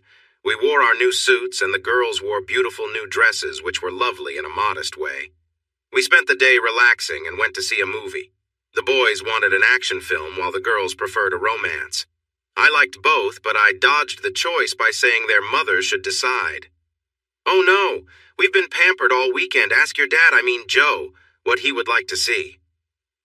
It was a little slip, and there was a brief silence before I replied, "Well, if I get to choose, we'll see both. Let's watch the romance first, and then the action to wake us up. And no junk food, or you'll spoil your dinner." Of course, they got popcorn and drinks anyway, but no candy. Maria held my hand and cuddled during the sad parts. I can't even remember the name of the movie. I could only focus on her. After dinner and a game of Scrabble, it was time for bed. We were all a little sad. They had to go back home, and I had to hit the road. Driving back to my room was a mix of emotions. Being with Maria and her kids reminded me of the things I missed in my life. I loved AJ deeply, but I knew that if I had been given the chance, I could have loved more. I hadn't been in my room for more than 30 minutes when there was a knock on my door. When I opened it, Maria came in with a strange look on her face. The kids suggested I come up to say goodnight. They also thought I should stay to say good morning. I wasn't sure how to respond, but she continued talking. "I keep forgetting they're not little anymore. I think Mickey is becoming more grown up. I found something in his room that showed he's become more mature. Even the girls told me to come up. What kind of example am I setting for them?" She looked straight at me and said, "But I wanted to come, really badly. I haven't felt these feelings since I first married their father. I didn't think I would ever feel this way again." Tears filled her eyes. "Please don't hurt me, Joe. Don't hurt them. We deserve happiness, don't we?" I took her in my arms and held her close. "You deserve everything I can give you and the kids. We've only known each other for less than a month, but you're always on my mind. Even when I'm in a hotel room watching something, I think about talking with the boys about it." As I lay in bed, I thought about the quiet evenings and missed the comfort of having someone to share my day with, someone to hold close. The emptiness felt stronger at night, making me wish she were there beside me. My voice cracked as I spoke, feeling emotions rise. She listened quietly, her own expression softening. Her small, gentle smile was something I knew I'd remember forever, like a picture I could recall any time. "I always knew," she said softly. "I knew you were the one when I saw how you cared for my kids." She stood, took my hand, and led me gently to sit beside her. "There's something I want to show you," she said with a warm smile. "Something I got today." She wore a beautiful outfit that highlighted her grace, and as she twirled playfully, she asked, "Think it was a good choice?" I was completely captivated. She looked beautiful, radiating joy and confidence. She laughed, showing me the delicate details of her outfit. She ran her fingers over the label, hinting at its fine craftsmanship. Her warmth and laughter filled the room, and we held each other, cherishing the moment. She seemed relaxed and at ease, and I felt the same, a sense of peace and closeness. We shared a simple, comforting moment, lying together and talking about everything and nothing. The night passed quietly, filled with shared stories and quiet laughter. In those hours, it was clear that this connection was something rare, built on trust and mutual respect. We drifted off, knowing we had found something special. In the early morning, sunlight crept into the room, and we woke slowly, still wrapped in each other's warmth. It was a calm, serene beginning to a day we both knew would bring us closer.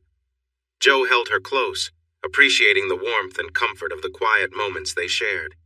As they lay side by side, a soft smile played on her lips. She snuggled closer, taking comfort in his embrace, and he gently brushed a stray hair from her face.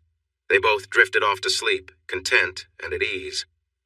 A few hours later, Joe woke up to find her cuddled against him, resting peacefully. He smiled, feeling a strong sense of connection and peace. They both enjoyed the calm of the early morning, resting together without any hurry. In time, they simply enjoyed each other's presence, finding comfort in these gentle moments. At dawn, she gently roused him with a warm cloth, playfully patting his face to wake him. "Good morning," she said with a soft laugh.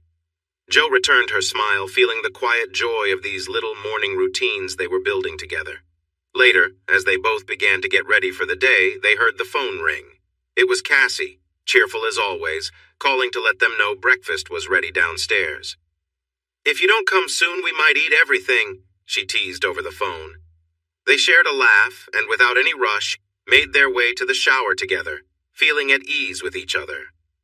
The morning was lighthearted and full of laughter as they prepared to join Cassie, grateful for the warmth and companionship that filled their lives. We would have played together again, but time moves on quickly for teenagers. I was nervous it might feel strange, but the boys just nodded, and the girls hugged us and greeted us warmly as if we had been gone for a long time. The mood at the train station was heavy. I would be away for 2 weeks. The girls were emotional, hugging and tearing up. Maria was the same. The boys even gave me hugs, which surprised Maria. They had a bit of mist in their eyes, but maybe it was just the dust. I told everyone to keep in touch, but then I learned they didn't have cell phones. She just couldn't afford them.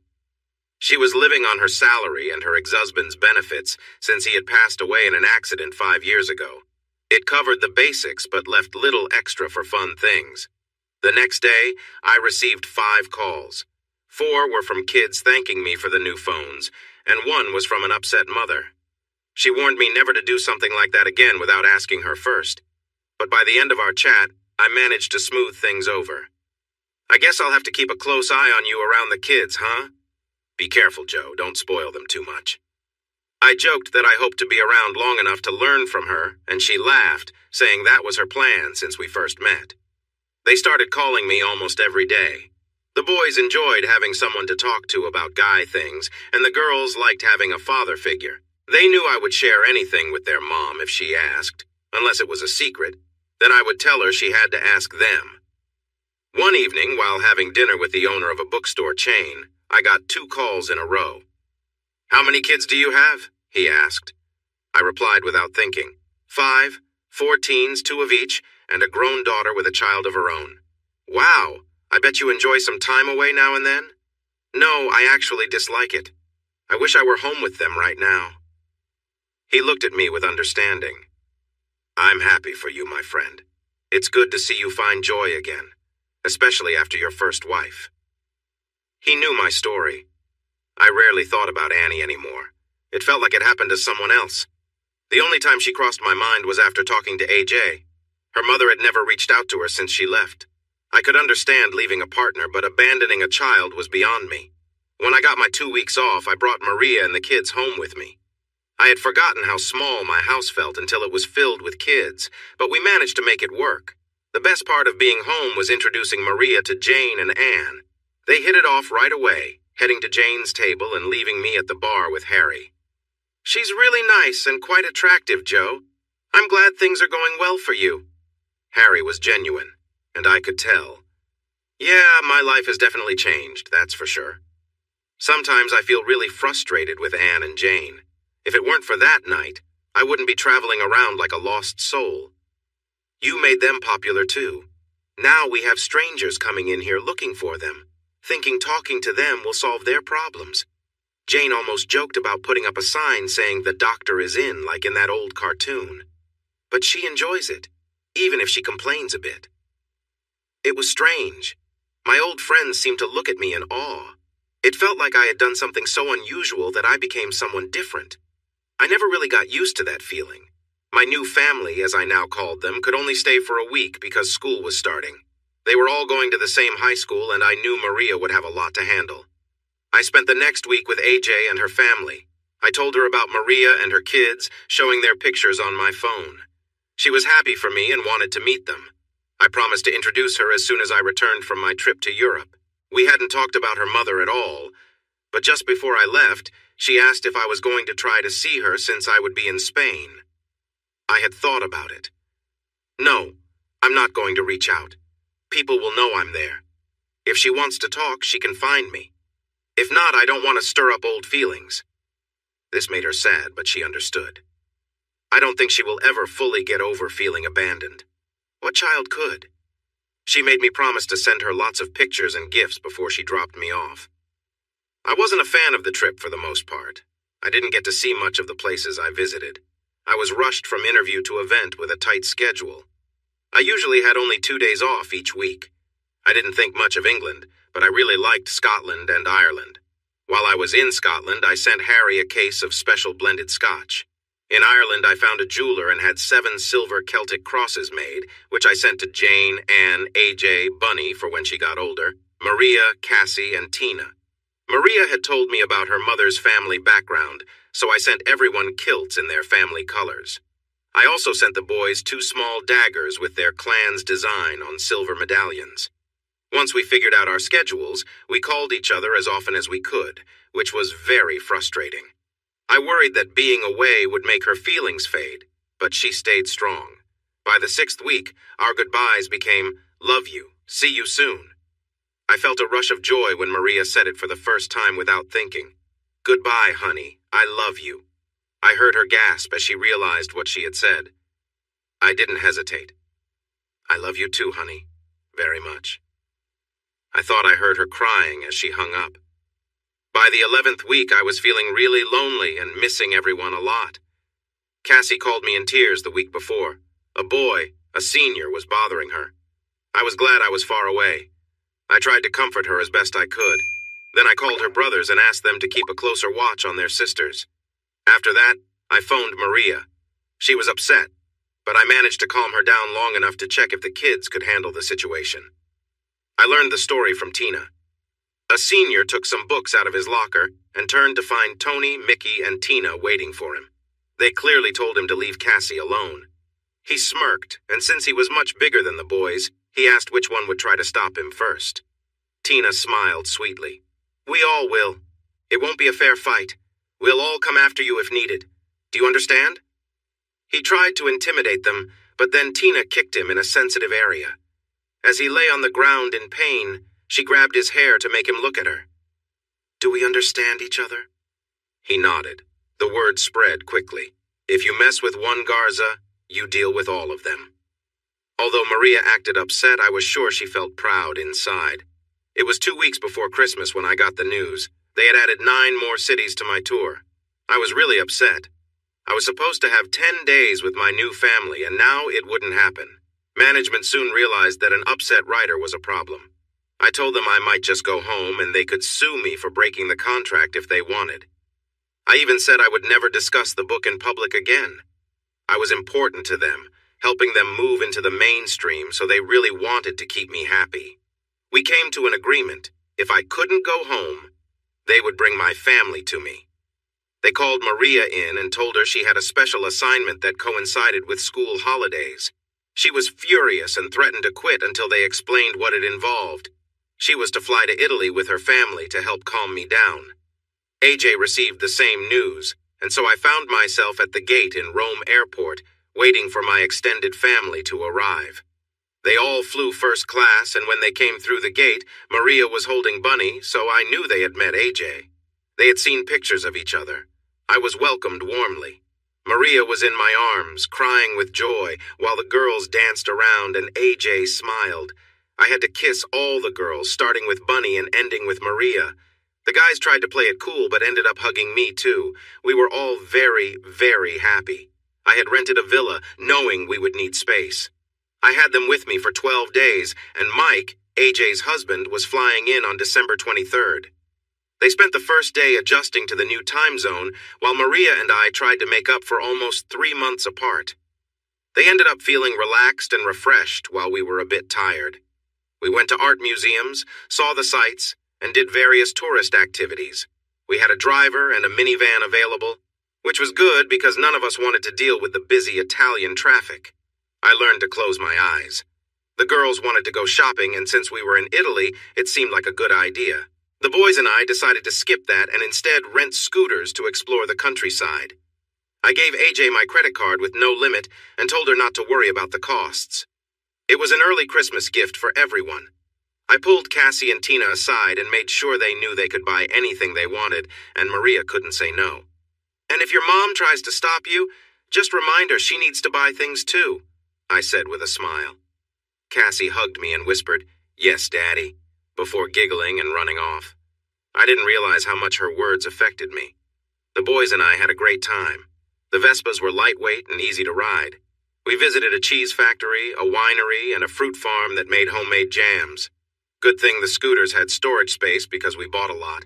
We had lunch at a farm known for its cured hams, and after enjoying a sandwich, we ordered 3 more too for Maria and 1 for AJ. We returned just after the girls got back. The driver was mumbling something about crazy Americans while he brought their bags into the villa. We helped carry them inside, all of us with our hands full. I wondered how much it would cost to ship everything home. Everyone hugged and kissed as they showed us their new things. The boys and I tried to be interested, but after a while they just sighed. Men, and put their items away. Maria whispered that she had a few things she wanted to show me later, which made time feel like it was dragging on. I didn't care how much it cost. Designer clothes were worth it. She was a bit upset when I accidentally tore a gown while rushing, but I made it up to her by insisting she buy at least 2 more in different colors. We enjoyed our time together almost every night, and sometimes during the day when we were alone. It wasn't the wild passion of youth, but a deeper love that came with age. Quality is more important than quantity, and there was still plenty of warmth. AJ made sure to take the kids on several trips for Christmas shopping. Maria and I went out to buy presents for the kids. I got a little carried away and wanted to buy everything, but she urged me to slow down. "Let's not go overboard, Joe. It will be tough enough when the girls go back to school in new clothes," she said. Christmas morning was filled with laughter and excitement as everyone tore through wrapping paper. Everyone hugged and admired their gifts. Mike and AJ were speechless when I revealed their final present. First was a college fund for Bunny, set at $150,000. Next was a certified check for $250,000 to help them buy a house. Neither felt secure in their jobs and hadn't purchased anything yet. Mike looked at me and said he couldn't accept the money. I had thought about it a lot and had my answer ready. Mike, if I left you the money, would you take it? He grudgingly admitted he would. Then what's the difference? I have it and want to give it to you. It's just a small part of what I've earned, and I won't miss it at all. If it helps, pretend I'm not here. He finally smiled and said, Damn, I'm gonna miss you. We went to Christmas Mass at the Vatican, led by the Pope himself.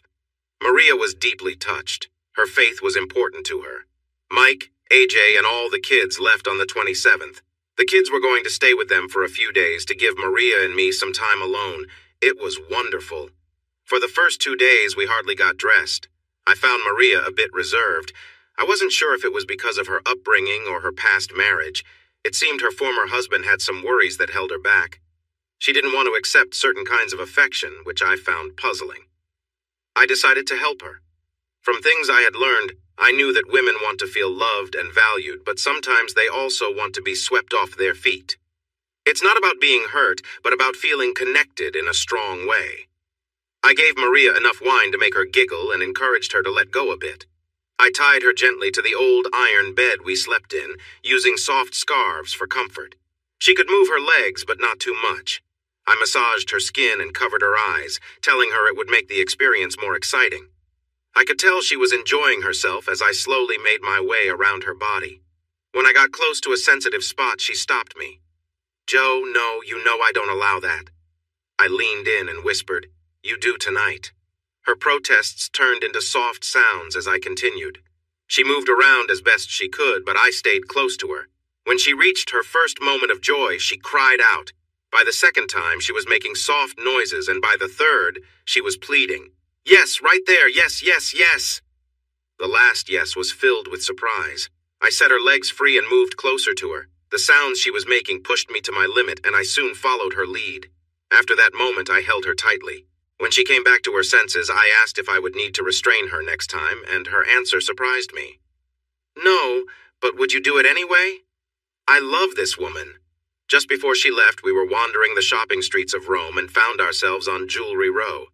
The displays were lovely, but I wasn't really paying attention. Maria stopped and stared at a display that featured engagement rings and wedding bands.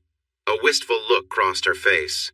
I had been thinking about our future for a while, and without any hesitation, I dropped down on my knees right there on the street. I took her hand. Yolanda Maria Garza, I love you with all my heart. Will you marry me?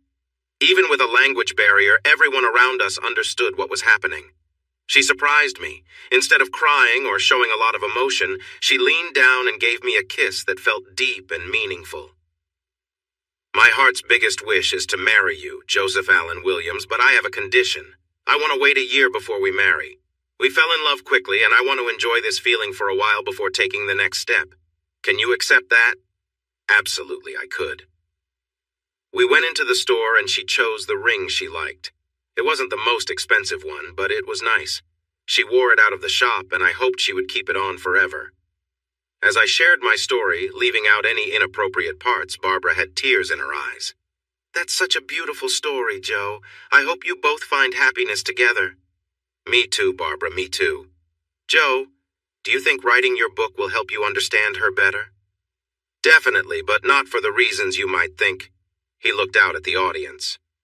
Writing the book was probably one of the silliest things I ever did. It came from a place of pain and was influenced by alcohol. I was feeling pretty buzzed when I thought of it. Women are not simple. They are complex beings with feelings and thoughts. There isn't a one-size-fits-all way to understand them. Let me give you an example that might help. Imagine I wanted to write the best car repair manual ever. It should be simple, right? After all cars need fuel, oil, batteries, and spark plugs. But what works for a small car won't work for a big luxury car at all. Women are like that. They are unique, like snowflakes, and no two are exactly the same. But I can say one thing for sure. I can tell you what every woman in the audience is thinking right now. He paused for effect. They are thinking, this guy is clueless. There's no way he knows what I'm thinking. The audience chuckled in agreement.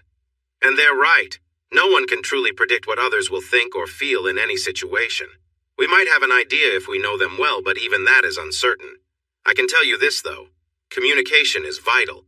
There's a song from the 80s by Marshall Crenshaw called Someday, Someway. In it, he sings, "If you can't tell me what is wrong, all I can do is wonder why." That sums it up perfectly. Many men miss a lot of things, and saying, "If you don't know what's wrong, I'm not going to tell you," can lead to big misunderstandings. We often don't know what's wrong. If we did, we would try to fix it. We might not understand emotions as well as you do. So please, give us a chance and let us know what's bothering you. It's not possible for anyone to fully understand all women, but if we spend time together and work at it, we might come to understand a little about the ones we care about. I've learned something important too. You really need to pay attention to what's not being said. Sometimes, the unspoken thoughts are the most crucial. If I had listened a bit more, maybe things with Annie would have turned out differently. Perhaps if she had shared her feelings, we could have made changes. What saddens me the most is that I didn't realize she was unhappy and she never gave me the chance to fix what was wrong. But life goes on. Remember at the start of the interview when I mentioned unexpected outcomes? I am living proof of that. If Annie had stayed, I would likely still be a content engineer, writing my manuals and dreaming of retirement. But she chose to leave, looking for something new. Instead of my quiet life, thanks to a book I wrote, I found myself in the public eye, traveling the world, meeting interesting people, and becoming more successful than I ever imagined. I have a large family and a wonderful wife whom I cherish. Sometimes I wake at night thinking about Annie. But then my lovely wife stirs next to me, and it reminds me of how happy I am. My life is as good as it can be, and I am grateful every day. What I can tell you for sure is that men should listen and women should express their needs. Remember, we think differently. If we make small changes, everything can improve. Good night, and may you all be blessed. Hey everyone! Thanks for watching. Don't forget to subscribe and turn on notifications so you won't miss any of the exciting stories we have coming up. What do you think about the characters in this story? Let us know in the comments. We'd love to hear from you.